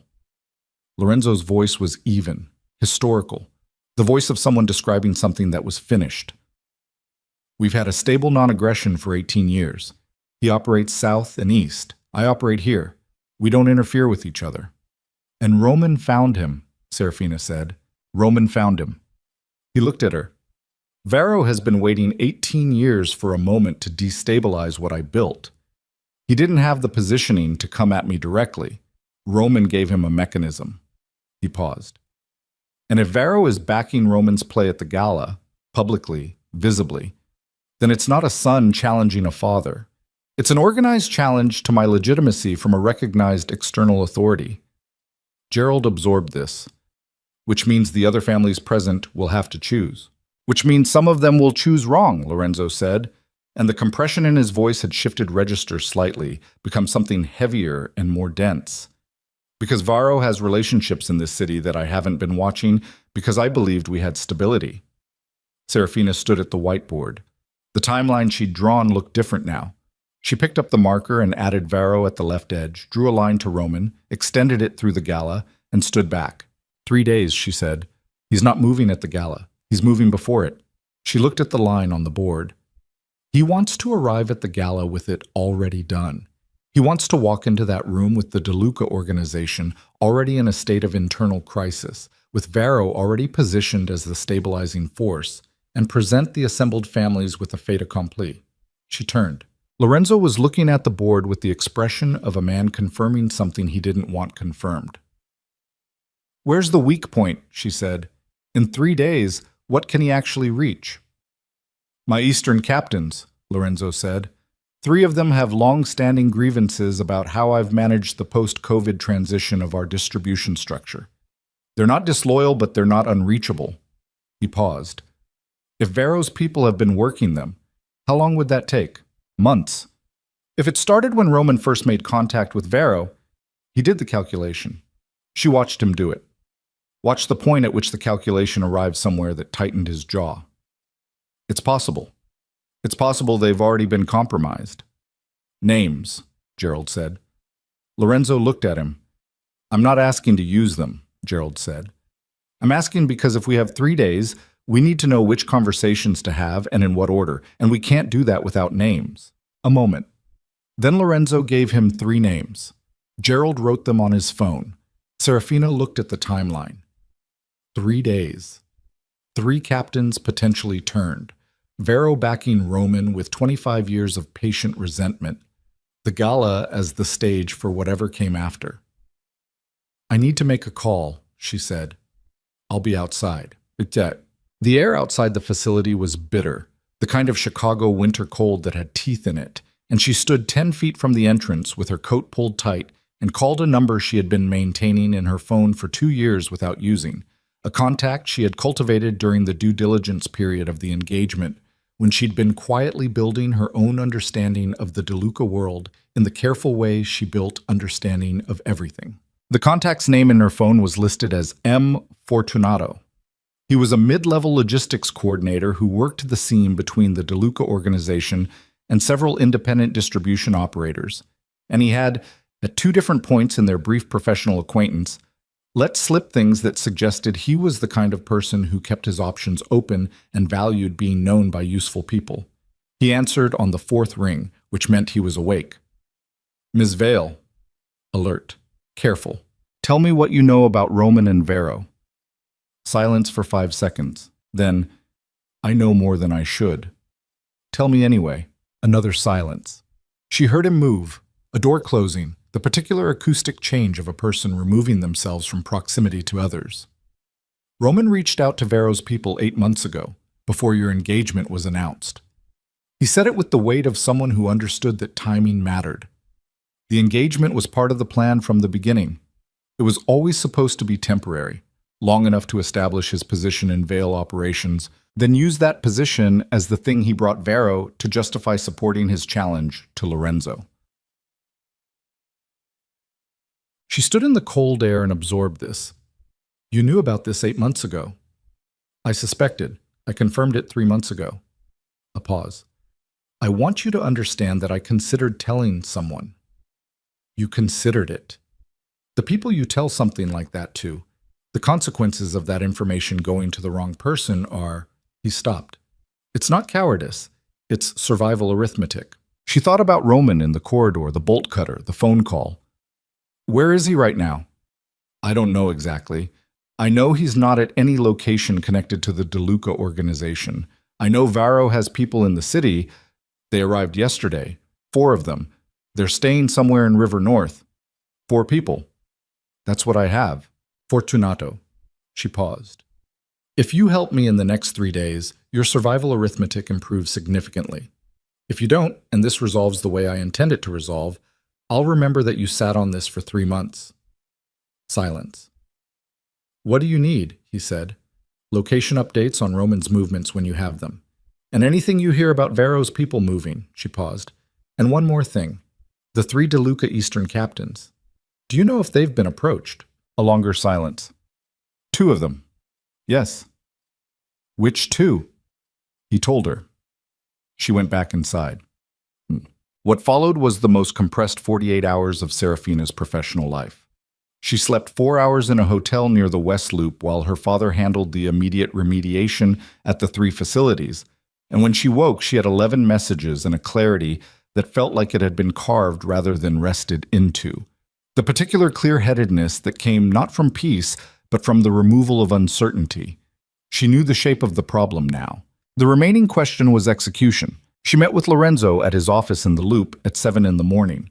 His office was not the real estate company's public suite, but a room 2 floors below it, accessible by a separate elevator, decorated with the same compression and deliberateness she'd come to associate with him. Nothing unnecessary, nothing performative, everything chosen. He was already there when she arrived, coffee made. The names she'd extracted from Fortunato already added to his own intelligence picture, in a way that told her he had also spent the night making calls. Moretti and Souza, he said when she sat down. The 2 compromised captains. You got there before I did. I had a different source. He looked at her with the particular attention that she was beginning to recognize as his version of surprise. Not visible surprise, not performed, just a slight sharpening of focus, a recalibration. I want to know your source. I'll tell you after, she said. Right now I need to know. Moretti and Souza. Can they be pulled back or are they committed? He thought about it. Really thought. She watched the genuine consideration move through his expression. Moretti is committed to his own survival above everything else. If the calculation changes, he changes. Souza is more principled in the wrong direction. He has a genuine grievance and Roman found it and used it, and people with genuine grievances are harder to redirect. He paused. I need to talk to Moretti directly, today. Not before we know where Vero's people are. Agreed. He picked up his phone and slid it across to her, screen up. A message from a number logged only as V with a location, a cross street in River North and a time. This came in at 5 this morning. Varo wants a meeting.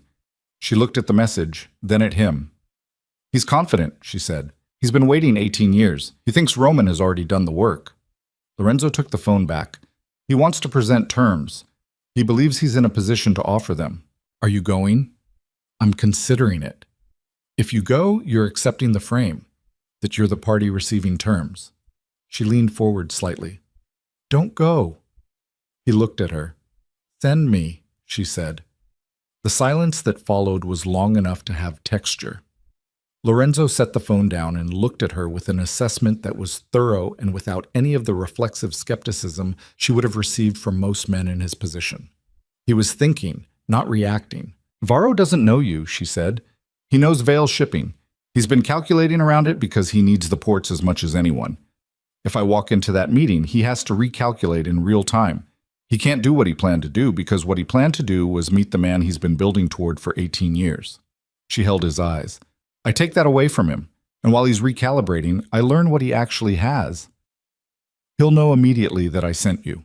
Yes, which tells him that I'm already central to your decisions, which means Roman's narrative, that I'm a vulnerability, an outside element that weakened your position, falls apart before he's even said it. Lorenzo picked up his coffee. He was quiet for 30 seconds. There are aspects of what Varo is like in a room that I need to tell you before you go anywhere near him, he said. Tell me. He told her. It took 20 minutes. She listened without interrupting, building the picture, not the public version of Marco Varo, the established operator with his stable territories and his 18-year truce, but the man behind the stability, the things Lorenzo had learned in 7 years of adjacency, the specific cruelties, the pattern of how he used people, what he respected and what he destroyed. When Lorenzo finished, she sat with it. He's going to say something about my appearance, she said. Lorenzo's jaw tightened. It's fine, she said. I'm accustomed to it, and I know how to use it. She looked at him steadily. What I need to know is whether you trust me to handle what's in that room. He looked at her for a long moment. Yes, he said. It came out without hesitation, which was the only version of it that mattered. Ian. The meeting was at noon in a private room above a restaurant in River North. Vero's choice, his territory, his home field, which was either confidence or mistake depending on how you read it. Serafina arrived 2 minutes late. Not 3, not 5, not the kind of late that was a statement, just enough to establish that she was not anxious about arrival times. Marco Varro was 61 years old and looked like what happened when a man spent 6 decades taking exactly what he wanted from every room he entered. He was not physically large. His power had never been physical. It was something more ambient than that, a quality of occupation, like he had decided he owned whatever space he was in, and the space had accepted the decision. He had sharp features, gray-white hair kept short, and eyes that ran a visible assessment of her the moment she walked through the door. Not subtle, meant to be seen. He looked at her body first, then her face, then her hands. "You're not Lorenzo," he said. "No." She sat down across from him. His 2 men stood against the wall. She had come alone, which had been deliberate. "Lorenzo sends his regards and his regrets. He had a prior commitment." Varro's eyes didn't move from her face. "He's sending his woman to a meeting with me." "He's sending his partner," she said, "which is a different thing." A beat. Something moved through his expression, not offense exactly, but recalibration, the way Lorenzo had predicted. He had prepared for a different meeting. He was not, she assessed, the kind of man who adapted quickly. He was the kind of man who imposed his frame on situations, and when the frame didn't fit, he held it in place anyway. "Roman told me Lorenzo was weakened," he said, "that the situation with the Vale family had destabilized his position. Roman was wrong about a number of things. Roman told me the Vale shipping network was accessible through the engagement. Roman had a version of events that served his interests. Most of what he told people was like that." She kept her hands loose on the table, kept her voice conversational. "I'm here to give you the accurate picture, because I think you deserve to make your decisions based on what's true rather than what Roman needed you to believe." Varro looked at her for a long moment. Then he leaned back in his chair. "Go ahead. The facilities Roman targeted 3 nights ago are secured. The breach was minimal. The Val de Luca alignment is intact and moving forward. The Eastern captains Roman claimed were turned. Souza remains compromised. Moretti had a conversation with Lorenzo this morning, and that situation is resolved." She watched his face as she delivered each item. "The people Roman paid to position at Facility 4, 2 of them have been talking to Lorenzo's people since yesterday. The timeline Roman gave you was wrong. He moved early because he was panicking, not because he was executing a plan. The room was quiet. "You've invested significant resources in a man who told you what you wanted to hear," she said. "The return on that investment, at this point, is not what he promised you." Varro's face had gone through several adjustments during her delivery that he hadn't fully controlled. She noted each one, the recalibration, the anger, not hot anger, but the cold, structural kind, the particular expression of a man who has understood that he has been used. "I've been waiting a long time," he said. "I know. 18 years. Yes. Lorenzo thinks he can send a woman into this room and I'll—" He stopped. He was, she noticed, arguing with himself more than with her. He was working through something. "What he sent," she said, "is the person who controls the port access you need, who is now formally aligned with the De Luca organization and who has spent 3 days successfully defending against everything Roman attempted." She paused. "He didn't send me to manage you. He sent me because this is my territory as much as it's anyone's now." Something shifted in Varro's expression. Not respect. She wasn't going to get that in one meeting, and she wasn't trying. What she was watching was a man adjusting his model of a situation. She could work with that. "What's the offer?" he said. "No offer yet. Today is information exchange." She folded her hands on the table. "Today, I want to understand what Roman actually promised you, specifically, so I can tell you which parts of it were real and which parts he invented." Varro looked at her steadily. Then he looked at the table. Then he began to talk. She listened. She listened with the complete focused attention that she had trained over 30 years, the kind of listening that was also cataloging, also cross-referencing, also building the picture from every fragment as it arrived. Varro talked for 22 minutes. Some of what he said confirmed what she already knew. Some of it was new. And one piece of it stopped her cold. She kept her face still. But something must have moved in her eyes, because Varro paused in the middle of a sentence and said, "You didn't know that part." She didn't answer. She was still processing. The thing he had just said, the specific arrangement Roman had made, The thing he had offered Vero that had nothing to do with the DeLuca organization's southern routes, and everything to do with a personal guarantee. It meant that Roman had offered something he had no right to offer, something that required access he shouldn't have had. "Repeat the last part," she said. Vero repeated it. She sat with it for 3 full seconds. "Roman told you he had documentation, specific documentation from Vail Shipping's private client files, identifying information on clients who use our facilities for sensitive logistics," Vero said, and the way he said it meant exactly what she thought it meant. "He told you he had those files. He told me he had them and would deliver them after the gala as proof of his access and his good faith." Vero was watching her carefully now. "From the look on your face, he either doesn't have them or he shouldn't have them." She thought about 11, the vault room, Roman in the corridor with the bolt cutter, the vault door he hadn't opened. He hadn't opened it that night. But he'd been in that facility before, last April. The site visits. He'd walked the layout. She thought about the padlock on the floor, the way he'd picked it up and replaced it. She thought about the fact that the vault camera had gone dark before she reached the corridor, which meant someone had cut it, which meant Roman or someone working for him had already been in that corridor before Roman appeared. She thought about the vault door, which Delgado said had been locked for 40 minutes before they arrived. She thought about 40 minutes and what could be done in 40 minutes by someone who knew the layout and had prepared. "Excuse me," she said. She stood up. She walked out of the private room, down the stairs, through the restaurant, and out onto the street. She called Delgado. "The vault at 11, she said when Delgado answered. "I need you to do a complete inventory right now, today. Every file, every folder, every document in the Meridian Group and Halcourt sections." A pause.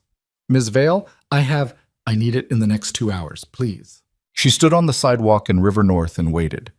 Above her the city moved with its ordinary indifference, cabs and wind and the distant sound of construction, and she stood in the middle of it and felt the cold working through her coat and understood that she had just realized something she should have realized 3 days ago in the corridor, when Roman had replaced the padlock on the vault's outer gate and walked away looking like a man who'd failed to accomplish what he came for. He'd walked away looking like a man who'd failed. But Roman DeLuca did not fail cleanly. She knew that now, with the complete certainty of someone who had spent 6 days learning his pattern, he did not retreat without taking something with him. Her phone rang. Delgado. "Ms. Vale." Delgado's voice had the tight, controlled quality of someone delivering information they didn't want to deliver. "The Meridian files are here. The Halcourt section is..." A pause. "The Halcourt section has been accessed, recently. The folders are present, but 3 of the internal documents are missing." Serafina closed her eyes for 2 seconds. "Which documents?" Delgado described them. Client identification records, routing authorizations, one specific document that cross-referenced 3 of Vail Shipping's most sensitive long-term clients with the specific facilities they used and the specific schedules they operated on. The kind of document that, in the wrong hands, was not just a liability for Vail Shipping, it was a weapon. The people on that document, people who had used Vail's discretion for 15 years, who had built their own operations around the assumption of that discretion, if those names were exposed, if the routing information was exposed, the fallout wouldn't stop at Vail Shipping. It would move outward. It would destabilize the entire ecosystem of relationships that kept a significant portion of Chicago's invisible economy functioning. It would be catastrophic. And Roman had had it for, she did the math, at least 3 days. Maybe longer if he'd accessed the vault on the April site visit rather than 3 nights ago. She went back inside. Vero looked at her when she sat down. Read her face, said nothing. "Roman has documents from our vault," she said. Her voice was level. She had decided, between the street and the chair, that Vero needed to understand the full dimension of what Roman was holding because Vero was currently a variable she couldn't afford to leave unmanaged. "He has client identification records, sensitive ones, and he told you he'd deliver them after the gala." "Yes, if he delivers them, if those documents reach anyone outside a very small circle. It's not just Vail Shipping that suffers. 3 of the clients named on that document have relationships with organizations in this room." She held his eyes. "Your distribution network uses 2 of them." Vero was very still. "Roman has a weapon," she said, "that he is pointing at everyone equally, including you." She let that sit. He told you he was giving you leverage. What he actually did was put a gun on the table and tell you it was only pointed at his father. A long silence. Where is he? Vero said, and the way he said it was not a question about geography. It was the voice of a man who had just understood that the person he'd been working with had lied to him in a way that had personal consequences. I don't know exactly. She thought about Fortunato, the location updates he'd promised. But I'm going to find out. She stood up. We're not done with this conversation, she said. But right now I need to make some calls. She walked out of the room with the documents missing from the vault and Vero's silence at her back and the full weight of what Roman had done settling into her. She made 4 calls in 12 minutes, standing on the sidewalk outside the River North restaurant, and by the time she got back in the car, she had a location. Fortunato had come through. Roman was at a property in Pilsen, a converted warehouse that had been purchased 18 months ago through 3 layers of shell company, which meant he'd been preparing this specific contingency before the engagement was even announced. The level of premeditation in that sat in her chest like a stone, not because it surprised her, because it confirmed with architectural completeness that there had never been a version of the last 2 years that was real. She called Lorenzo. Pilsen, she said, and gave him the address. He's there now. Fortunato has eyes on the building, 2 vehicles outside. Interior lights on the 2nd floor. Lorenzo was quiet for 1 second. I can have people there in 20 minutes. I'm 12 minutes away. Serafina, the documents are already in that building, she said. If your people go in without someone who can identify and secure those specific files in the middle of whatever happens, we could lose them. They could be destroyed. Roman could transmit them digitally before anyone reaches him. She paused. I need to be there. The silence on the line had a specific weight to it. She had learned in 6 days to read the texture of Lorenzo's silences. This one was not reluctance, not exactly. It was the silence of a man running an honest calculation that was arriving somewhere he didn't like but couldn't argue with. I'll be 3 minutes behind you, he said. Don't be longer than that, she told the driver.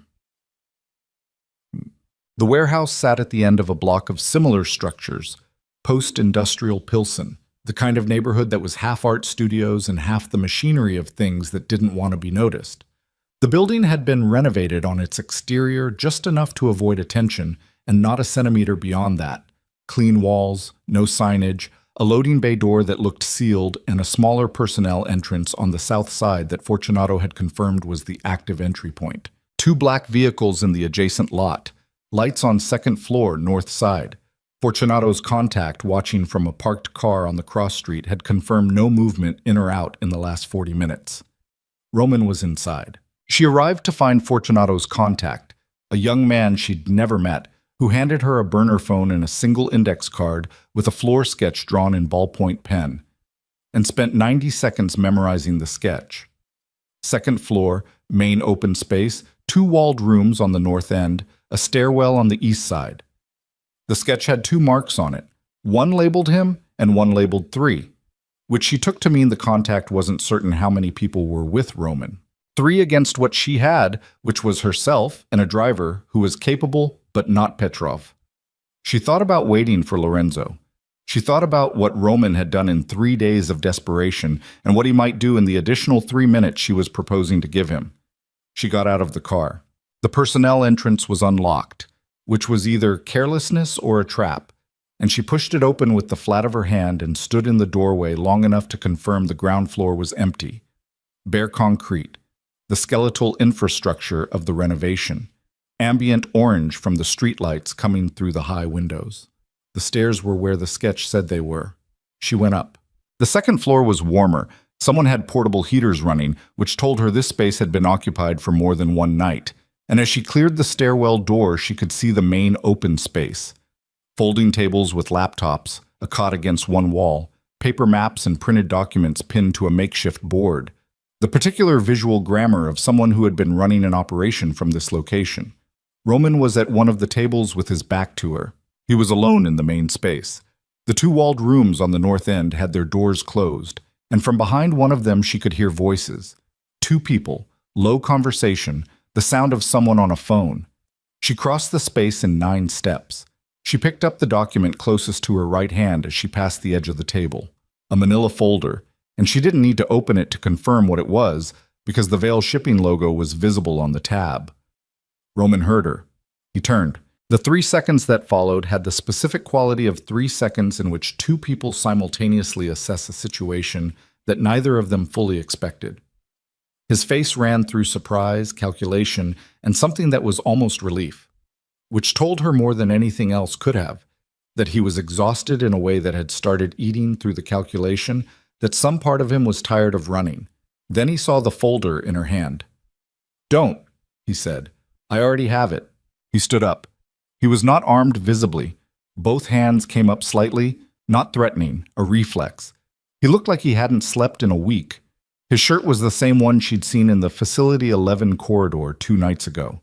There were dark circles under his eyes that had moved past the cosmetic and become structural. Serafina. Her name in his mouth sounded different than it used to, stripped of the performance. "You don't understand what I'm trying to—" "Stop." She held up the folder. "Stop explaining what you're trying to do. I know what you're trying to do. I've known for 4 days." She kept her voice even.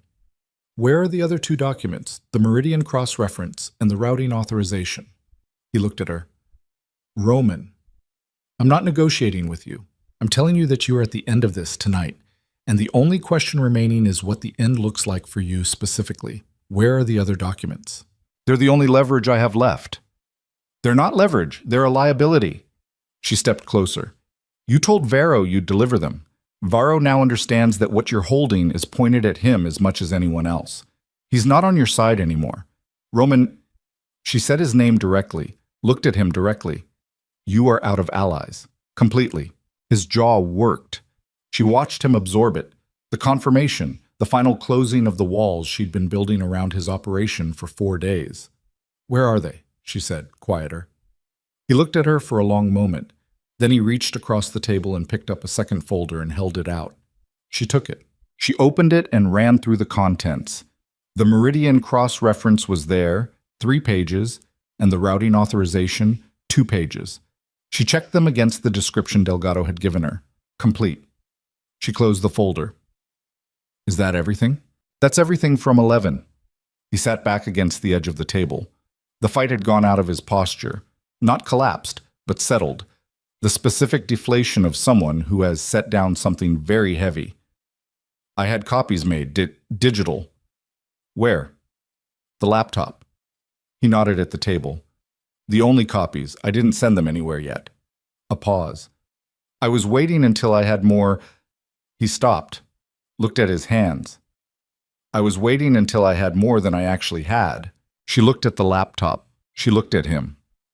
"How do I know there are no other copies?" "You don't." He looked up.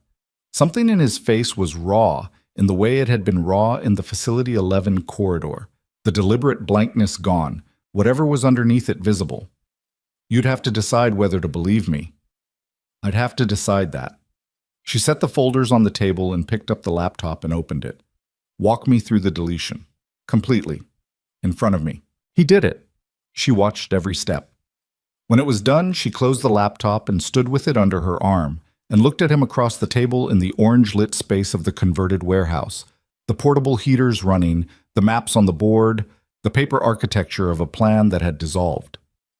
"It was never going to work," she said. Not cruelly, as a fact. "I know that now." "You knew it earlier than now." He didn't argue. He rubbed a hand across his face. The Varro piece was supposed to be the thing that made it work. If Varro showed at the gala behind me— He dropped his hand. "I needed something external to make up for what I didn't have internally." "What you didn't have internally." He looked at her. "Credibility. Within my father's organization." He said it like pulling out a splinter, with the specific, deliberate discomfort of someone addressing something that had been embedded for a long time. "They don't respect me. They never have. I'm Lorenzo De Luca's son, and that's all I've ever been to any of them, and I thought—" He stopped. "I thought if I built something of my own, if I arrived with my own structure behind me, they'd have to see me as a person," she said. He was quiet. "Not just a name," she said.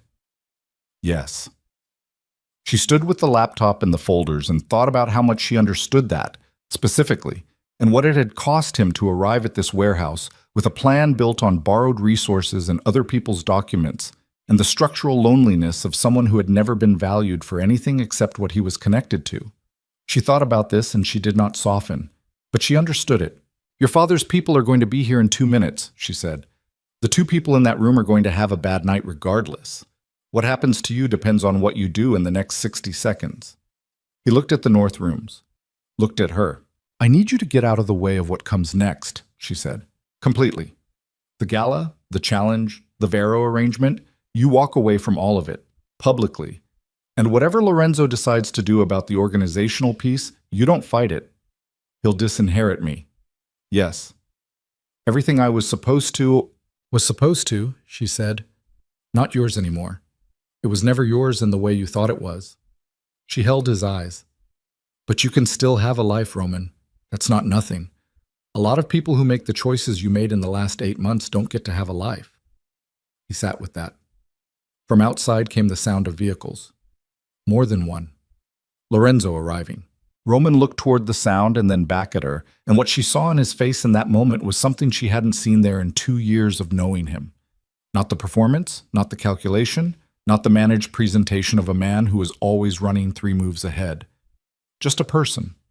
Just a tired, cornered, frightened person who had spent his whole life trying to become something that the world around him had never given him the language to actually be. She felt briefly the weight of that. She let herself feel it, then she put it down. "Stand up," she said. "Walk to the stairwell. Go down and go outside and go directly to Lorenzo when you see him." She paused. "Don't make him come up here looking for you." Roman stood. He looked at the board with its maps and papers, the physical record of 8 months of planning. He reached out and pulled one sheet off the board and held it for a moment. Then he let it fall. He walked to the stairwell.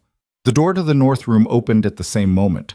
One of the 2 men, startled by the sound of the vehicles outside, coming out to check. He saw Serafina and stopped. He was young, maybe 25, with the unseasoned look of someone who was in over his depth. "Sit down," she said. "Put your phone on the table." He sat down, put his phone on the table. "Meets us." She heard footsteps on the stairs. Not Roman's, heavier, more than one person.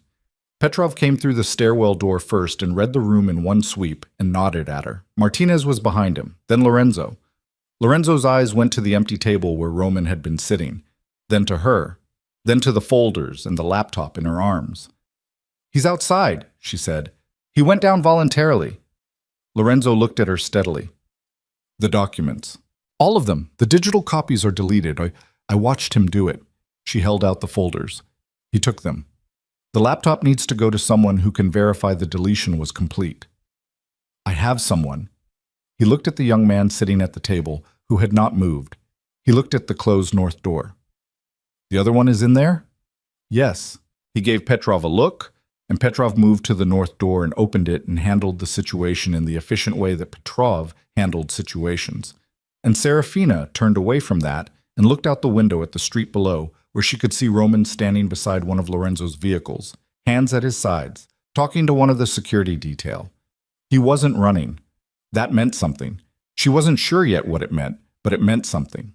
Lorenzo came to stand beside her at the window. They looked down at his son together. "He walked out on his own," she said. I know. Petrov told me." He handed over the documents. "I know that too." Lorenzo's voice was quiet. Not soft, never soft. That wasn't the register he operated in. But quiet in the way that things that had been under pressure for a long time went quiet when the pressure released. "When I was 30 years old, I made a decision to leave Vero's operation.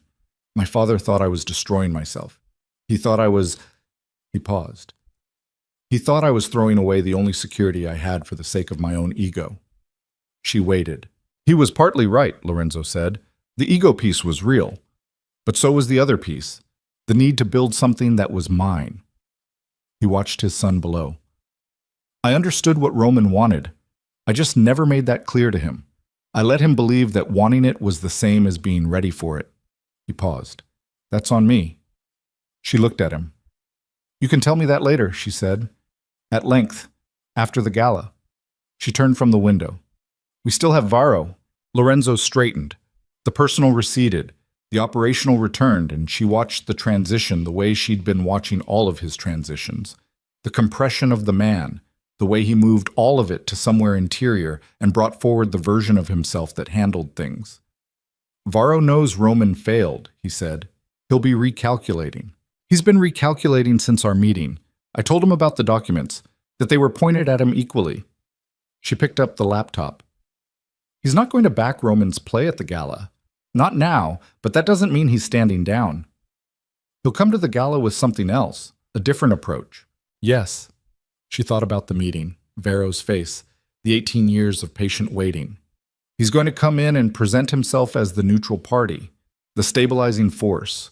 He'll let Roman's failure speak for itself and position himself as the alternative to chaos.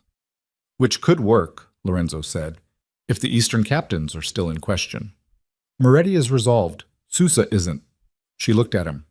You need to talk to Sousa before the gala, not through intermediaries, directly. Sousa has a grievance. Then address the grievance. It's not simple. Nothing tonight has been simple. She held his eyes. Address it.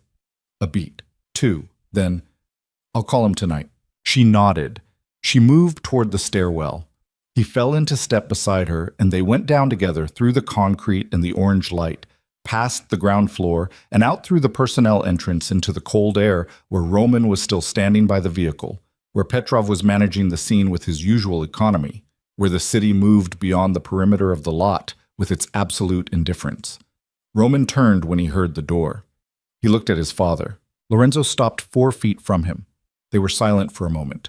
2 men who shared enough features that the relationship was visible in their faces, that you could see the older one in the younger one and understand what the younger one was moving toward. The silence between them had weight. It had the specific density of things that had been not said for many years. I'm not going to the gala, Roman said. His voice was flat, decided. No, Lorenzo said, you're not. The captains, the Varro arrangement, it's done. I'm done with it. He looked at his father, and something in the look was the thing she'd seen in the warehouse. The person underneath, tired and cornered and wanting something he didn't have the words for. I know what it costs. Lorenzo looked at his son for a long time. We'll talk, he said. After. After, Roman repeated. It wasn't forgiveness. It wasn't resolution. It was a door left partially open by 2 people who didn't have the capacity in this moment to do more than that. She understood it.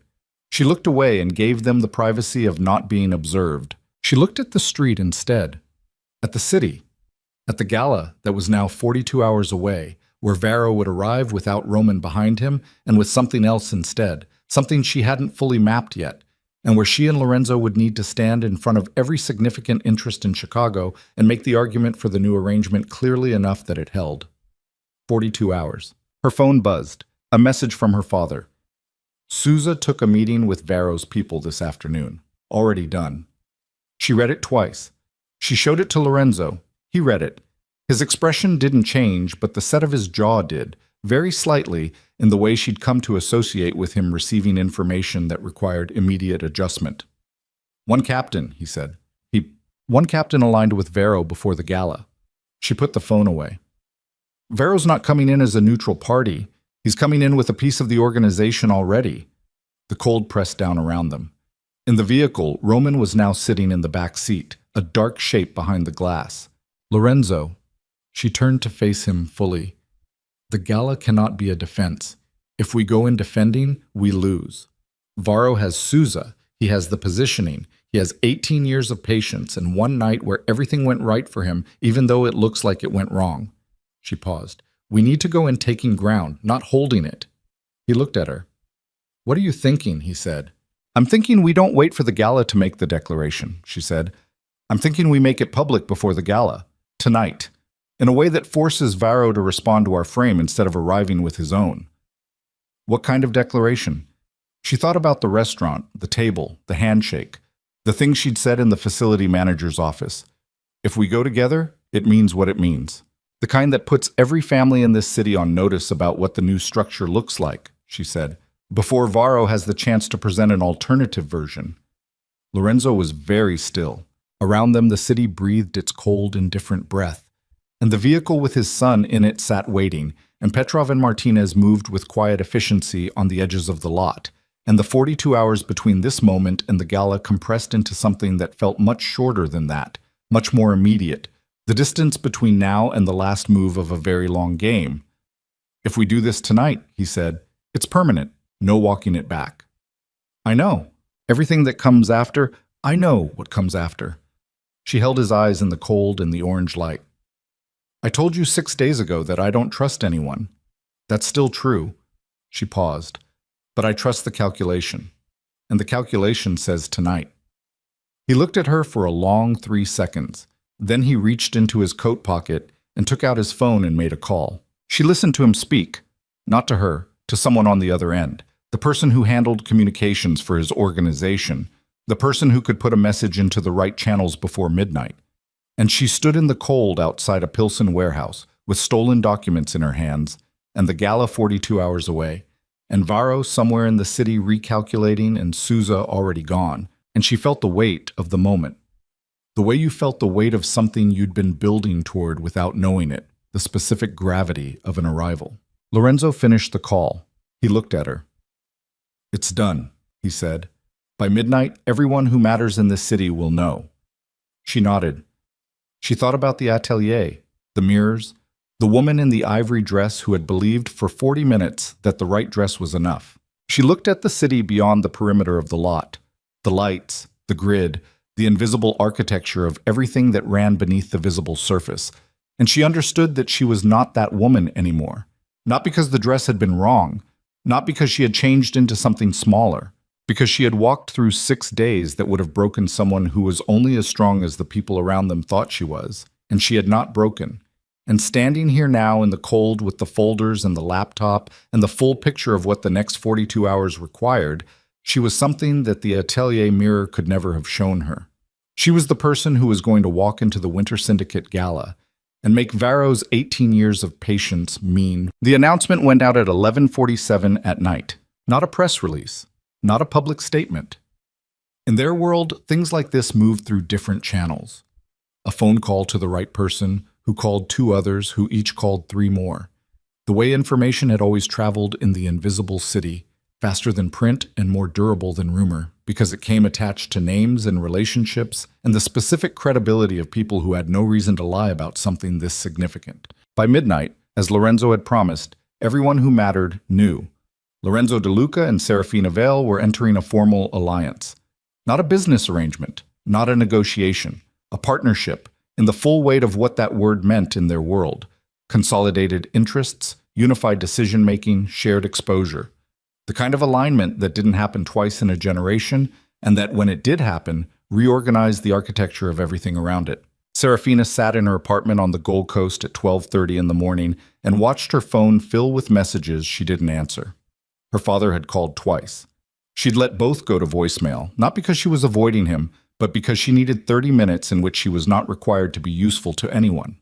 She sat on the floor of her living room, same floor she'd sat on 6 days ago in the wedding dress, same city lights through the same windows, completely different woman, and drank a glass of water and let the accumulated weight of 6 days move through her without trying to manage it. She let herself feel the grief of it first, because she hadn't yet. The actual grief, not of losing Roman. She had finished grieving Roman somewhere around the 2nd day when she'd understood with full clarity what he had been doing, and the grief had converted to something functional. What she grieved was the version of herself who had stood in the atelier in the ivory dress and believed, at some cellular level, beneath all the armor and competence and self-knowledge, that she was about to be chosen, that the ring on her finger meant the thing she had spent 30 years wanting it to mean. She let herself grieve that, completely, for about 12 minutes. Then she put the glass down, stood up, and called her father back. Gerald answered on the first ring. "I heard," he said. His voice had the quality it always had when he had processed something significant and arrived somewhere calm. "Are you all right?" "Yes." "You're sure?" "I'm sure." She stood at the window. "I need to talk to you about tomorrow." "The gala." Yes. He was quiet for a moment. Serafina, what you're walking into tomorrow night, what you and Lorenzo are walking into. I need you to understand that I've been doing this for 30 years, and what you're describing is one of the most exposed positions I've ever... I know, Dad. Varro is not a man who accepts... I know. She said it gently. I've met him. I sat across from him. I know what he is. She paused. I also know what we have, and I need you to trust my read on this.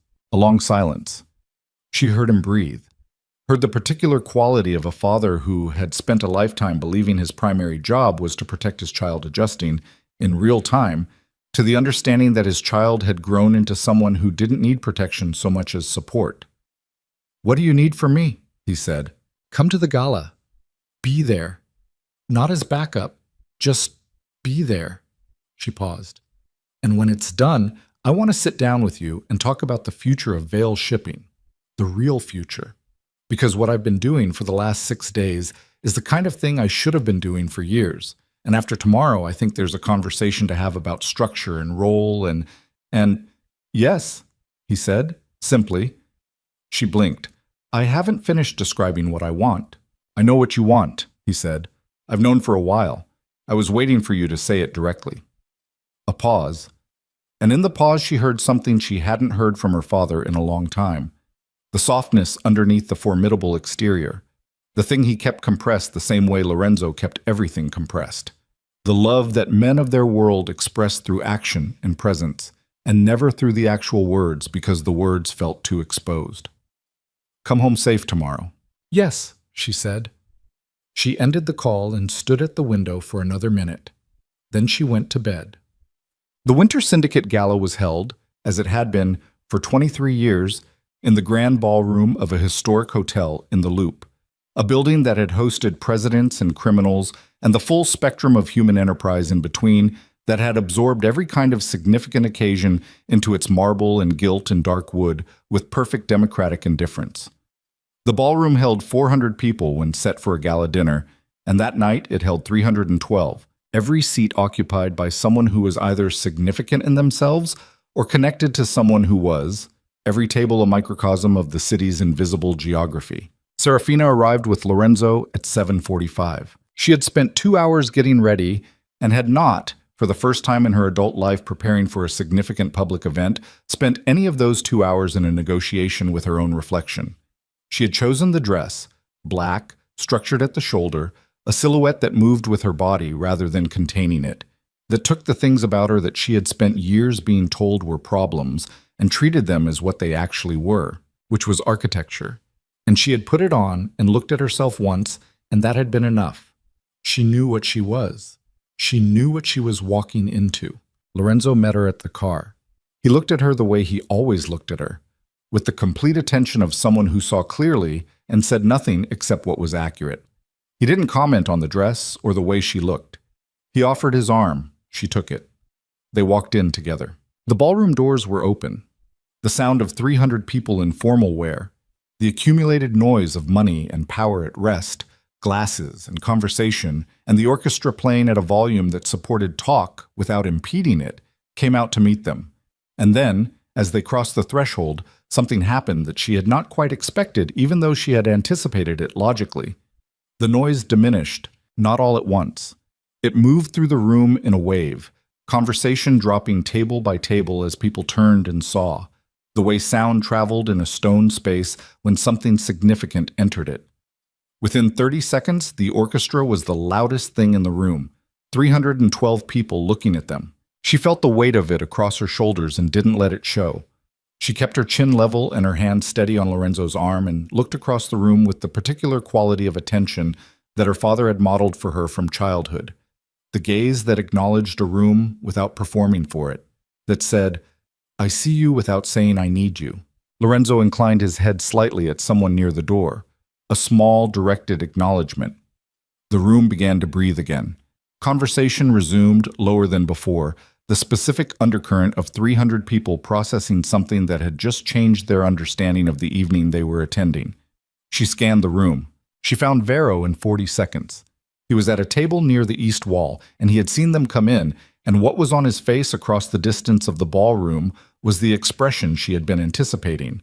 Not anger, not surprise, but the careful recalibration of a man who had arrived with a plan and was now revising it in real time. He had known the announcement was coming. Everyone had known by midnight. But knowing and seeing were different things, and what he was seeing was something he had apparently not fully accounted for in his revision. He had not accounted for what she looked like in this room. She had not been in this room before. She was Vale Shipping. She was the ports and the warehouses and the logistics network. But she had never been a presence in this specific space, never been a face that the assembled families of Chicago's invisible city had looked at and had to integrate into their map. She was new here, and new things in rooms like this were either threats or opportunities, and she intended to be legible as neither until she chose to be both. She looked at Varro. He looked back. She held his gaze for exactly 3 seconds and then looked away, which was the right choice. Not a challenge, not an acknowledgement, just the precise calibration of someone who knew he was in the room and considered it noted. Petrov materialized on Lorenzo's other side with the specific unobtrusiveness of someone who had been doing this for 20 years. He said something close to Lorenzo's ear. Lorenzo's expression didn't change. He turned his mouth slightly toward her.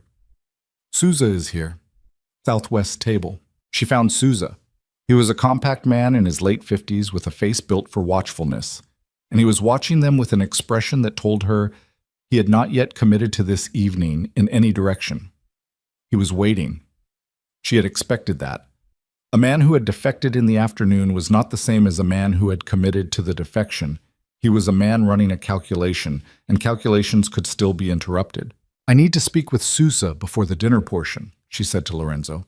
He's not going to respond well to... He'll respond to me. She had thought about this in the car, about what Fortunato had told her regarding Sousa's specific grievance, a resource allocation decision Lorenzo had made 4 years ago that had cost Sousa a significant contract and that had never been directly addressed. He needs to hear that his grievance is acknowledged. Not fixed, acknowledged. There's a difference. Lorenzo looked at her. I never told you the details of that situation. No. But Fortunato knew them. She held his eyes. I spent 6 days learning everything I could about every variable. Sousa is a variable. A pause, then, southeast corner, there's a private alcove near the bar. I can have him brought there. Don't have him brought. I'll go to his table. Lorenzo looked at her again with the recalibration expression. She was beginning to understand that this was his version of being impressed, which was not a showy thing, just an adjustment, a small upgrading of his model. 5 minutes, he said. Dinner starts at 8:15. She moved through the room alone. She had 30 feet to cover, and she covered them at the pace of someone who was in no hurry, who belonged in every inch of the space between the door and Sousa's table. Several people made eye contact with her. She acknowledged each one with the minimal, correct warmth of someone who would remember the exchange later. She reached Sousa's table. He looked up. The 4 people with him went very still, in the specific way people went still when they understood they were about to be witnesses to something. Mr. Souza, she said, I was hoping I'd have a moment. He looked at her without expression. Ms. Vale. She sat down in the empty chair across from him without being invited, which was a choice, and she watched him register the choice and decide, after a brief pause, that it didn't merit a response. I've been learning a great deal about the history of this city's arrangements in the last week, she said, keeping her voice at a register that didn't carry past the table, including some decisions that were made 4 years ago that I think deserve a different conversation than they received at the time. She paused. Specifically, the Hargrove distribution reallocation and what it cost your operation. Sousa's expression shifted, very slightly. That was Lorenzo's decision, he said. It was, and I'm not here to relitigate it or to offer you something that makes it transactional. She kept her hands loose on the table. I'm here because what I've been building this week is something that requires knowing where the actual fracture lines are. And that one's real, and pretending it isn't is the kind of thing that creates the situation you and I both found ourselves in yesterday. He looked at her. Varro's people came to me. I know. They had information about... I know what they had. She looked at him directly. Mr. Souza, I'm 30 years old and I've been in this room for 40 minutes. I don't have the authority to speak to 30 years of your career, but I can tell you that what Vero offered you last night was built on Roman DeLuca's reading of a situation that Roman DeLuca had catastrophically wrong. She paused. By midnight tonight, that will be completely clear to everyone in this room. What you do before midnight is what you'll have to live with. Yes, you people eat these specters sunk in. The table was quiet. Sousa picked up his water glass and set it back down. A small, deliberate movement, the kind that was thinking. What do you want from me? Nothing tonight. Tonight I'm just introducing myself. She stood. What comes after tonight? That's a conversation we can have when there's no clock on it. She walked back to Lorenzo. The dinner proceeded with the specific formal weight of an occasion where everyone was aware that the real events of the evening had not yet occurred. The food was excellent and mostly untouched. The conversation at tables was more subdued than usual, the kind of measured dialogue of people monitoring a situation while maintaining the performance of normality. The orchestra played through 3 sets. Vero, at his table, ate his dinner and spoke to his companions, and did not look toward Serafina and Lorenzo's table more than 3 times, which she counted. At 9:40, Vero stood up. She had been waiting for this. He moved through the room with the ambient quality of ownership she had observed in their meeting, the quality of a man who had decided he had the floor.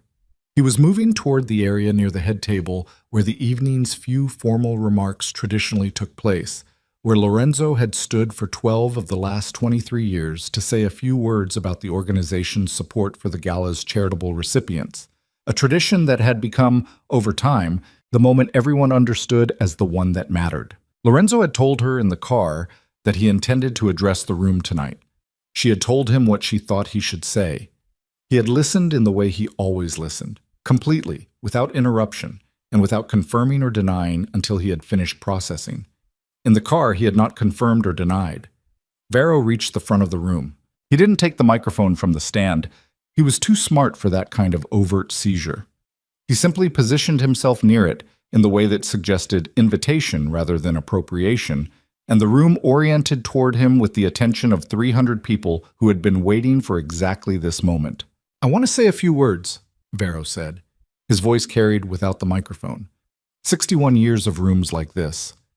About stability, which is what this gathering has always been about at its foundation, not the food or the orchestra, a mild laugh from somewhere in the room, but the understanding that we share, all of us, that stability in this city benefits everyone at this table.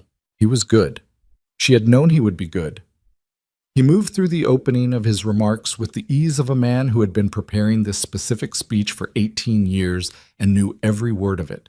The measured appeal to shared interest, the careful positioning of himself as a neutral voice, the gradual construction of the argument that what the room was seeing tonight with the Vale de Luca announcement was not stability, but consolidation, not partnership, but absorption. He was 4 minutes in when Lorenzo stood up. Not aggressively, not theatrically. He simply stood, the way he had stood when she'd entered the River North restaurant 6 days ago, as a thing he did. And because he was Lorenzo de Luca, and this was his room in a way no other room in Chicago was his room, the effect of the simple rising was immediate. Vero's sentence didn't finish cleanly. "Marco," Lorenzo said, across the room. The register of 2 men who had history. "Thank you." A pause. The specific charged pause of a room full of people who were fluent in subtext. Vero looked at him. "I'm not finished. You've said what you came to say." Lorenzo came around the table. He moved through the room with the same compression she'd been watching all week, the way something very dense moved when it finally decided to move. He reached the front. He looked at Vero with an expression that was not hostile, not performative, simply direct. 18 years is a long time to wait for the right moment. I understand why tonight looked like that moment. Vero was very still. "It isn't," Lorenzo said, "and I think you know that. Because what you came here to challenge isn't a weakened structure. You saw the announcement last night, and you knew what it meant." He looked at the room now. 300 people, every face turned. Vale Shipping and the DeLuca organization are not merging. They're not absorbing each other. They are a partnership between two people who spent 6 days demonstrating, under pressure, that they work better together than anyone expected. He paused, including me. A sound in the room, not a laugh, something more complex. Sousa, Lorenzo said. Sousa, at his table across the room, went still. Your grievance about the Hargrove reallocation was legitimate. I handled it badly. I should have come to you directly, and I didn't. And what happened as a result is on me. Lorenzo held Sousa's eyes across the room. I'd like to correct that, if you're willing. The room was completely silent. Sousa sat for a long moment. Then, slowly, he nodded. A single nod. Small. Complete. Varro, standing 2 feet from Lorenzo, said nothing. He had understood, in the last 60 seconds, that the frame he had arrived with had dissolved, that the captain he had counted on was not counted on anymore, that the argument he had prepared was being answered not with counter-argument, but with the thing it was always, underneath, actually about, which was whether Lorenzo De Luca still controlled this room. He controlled this room. Marco. Lorenzo turned to him, private, almost. Go home. A silence stretched between them, long enough that the room felt it. Varro looked at Lorenzo and he looked past him at Serafina, still seated at the table, watching, and what passed through his face in that moment was the complete and honest emotion of a man who had waited 18 years for a window and was watching it close. He looked at Lorenzo. You got lucky, he said. Yes, Lorenzo said. I did. Varro picked up his jacket from the chair where he'd set it. He looked at the room, briefly, with the expression of a man taking inventory of what he was leaving. Then he walked out. His 2 companions followed. The door at the east side of the ballroom opened and closed. The room exhaled. Lorenzo came back to the table. He sat. He looked at her. His face was composed, but in the specific composed way that contained everything that was not being expressed, and she could see the full weight of the evening in him. Not triumph, not relief, something more complicated and more tired than either of those. Sousa, she said quietly, I know, it'll take time. But it's real. It's real. He looked at his hands on the table. The Hargrove thing was a mistake. I've known that for 4 years. He paused. I needed someone to tell me to say so directly. She didn't respond to that. The orchestra resumed. Conversation returned to the room in the particular way it returned after a significant tension broke, with slightly more warmth than before, with the looseness of people who had been holding themselves tightly and could now release. Gerald Vale, 3 tables over, caught his daughter's eye. She held his gaze for a moment. He picked up his wine glass, barely, a small gesture. She understood it. It was past midnight when the gala ended. The marble lobby of the hotel was nearly empty by the time Serafina and Lorenzo came through it. A few departing guests still at the coat check, the hotel staff moving through their post-event choreography with quiet efficiency. The city outside the glass doors was doing what it always did, indifferent and perpetual. Traffic lights cycling in the cold. They stood for a moment in the lobby. She was tired in a way that went past the physical. The particular exhaustion of 6 days of sustained high-stakes attention, of running at a level of intelligence and presence that left very little in reserve. Her feet hurt. Her shoulders were tense in a way they'd probably be tense for a week. She was aware of all of it, and she didn't try to hold herself away from it. Sousa will be slow, she said. He'll honor the nod tonight, but he'll be slow to rebuild. Yes, Varro won't come at you directly, not for a long time. She looked at the door. But he won't disappear. No, he won't disappear. We'll need to manage the eastern routes more carefully, now that we know he's been working them. Yes. She paused. The Meridian clients will need to be told, carefully, that the documents existed and were recovered and were deleted. They have a right to know the exposure happened. Lorenzo looked at her. I know it's complicated, she said, but the ones who find out later that we knew and didn't tell them, they'll never trust us. The ones we tell directly, even though it's difficult, they'll know we're the people who bring them the hard information rather than managing them. She held his eyes. That's the kind of operation I want to be part of building. A beat. I agree, he said. She breathed out. The coat check attendant brought their coats. They put them on. Outside, through the glass, The car was waiting. Lorenzo held the door. She walked through it into the cold and stopped on the top step with the city spread out below the hotel entrance, the winter air sharp against her face, the lights of the loop in every direction. She could see the lake from here, the black water beyond the grid, the place where the city ended and something else began. "My father wants to have dinner next week," she said. "He told me he'd cook, which he hasn't done in years, which means he wants to have a real conversation. About the two of us. About everything. About the future." She glanced at him. "Are you ready for a dinner where someone looks at you the entire time and is deciding whether you're good enough for his daughter?" Lorenzo was quiet for a moment. "I've sat across from more intimidating men than your father." "You haven't sat across from him when it's personal." "No," he said.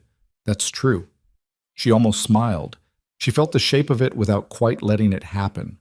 The smile was there, just at the edge of things, and she let it stay at the edge because it felt right for the moment, for the particular quality of this specific 30 seconds standing on the steps of a hotel after the longest week of her life. "I want to say something," Lorenzo said. She waited. He looked at the city, at the lake, at the things she'd been looking at. "When I called you 6 days ago, when I said you deserved to know the full picture, I told myself it was because it was the right thing to do, the honest thing." He paused. "That was true. It was also true that I had been watching you for the duration of Roman's engagement, and I was aware that he was doing something very stupid, not just operationally." She looked at him. "I want to be clear about that," he said, "because I think you deserve to know the full picture." Still. She looked at him for a moment. The cold worked at her face. The city moved around them. "I know," she said. He turned to look at her. "I knew by the end of the first meeting," she said. "I'm very good at reading rooms." She looked at the lake. "It didn't change my thinking. I made every decision I made because it was the right decision, independently of anything personal. I need you to know that." "I know that." "Good." She turned toward the steps. "Then we're both clear." The car waited at the bottom of the steps. Petrov at the door, as always. The professional stillness of a man who had handled the last 6 days without complaint or drama, who had been where he needed to be when he needed to be there. She thought about what the next year would look like, the shape of it, the work of building something out of the rubble of the week, the Meridian conversations, the Sousa relationship, the Eastern roots, her father's operation and its future, the conversation about structure and role that she had been waiting to have for longer than she'd admitted. A lot of work. Hard work. The kind that didn't resolve cleanly or quickly. She didn't mind hard work. At the bottom of the steps she stopped. Roman had been processed through Lorenzo's organization's informal accountability structure the previous night. Not violently, not dramatically, but with the firm and final clarity of an institution closing a chapter. He would face consequences through channels that were more honest about what they were than the courts would have been. He would not be in this world anymore in any meaningful capacity. And what she felt about that, standing in the cold at the bottom of the hotel steps, was not satisfaction and not grief, but something in between. The particular feeling of a weight that had been put down, not thrown away, just set down in a place where it no longer had to be carried. She had walked into an atelier 6 days ago in a wedding dress, and believed she was about to be chosen. She had been chosen. Not the way she expected. Not by the person she expected. Not under any circumstances she would have chosen if given the choice.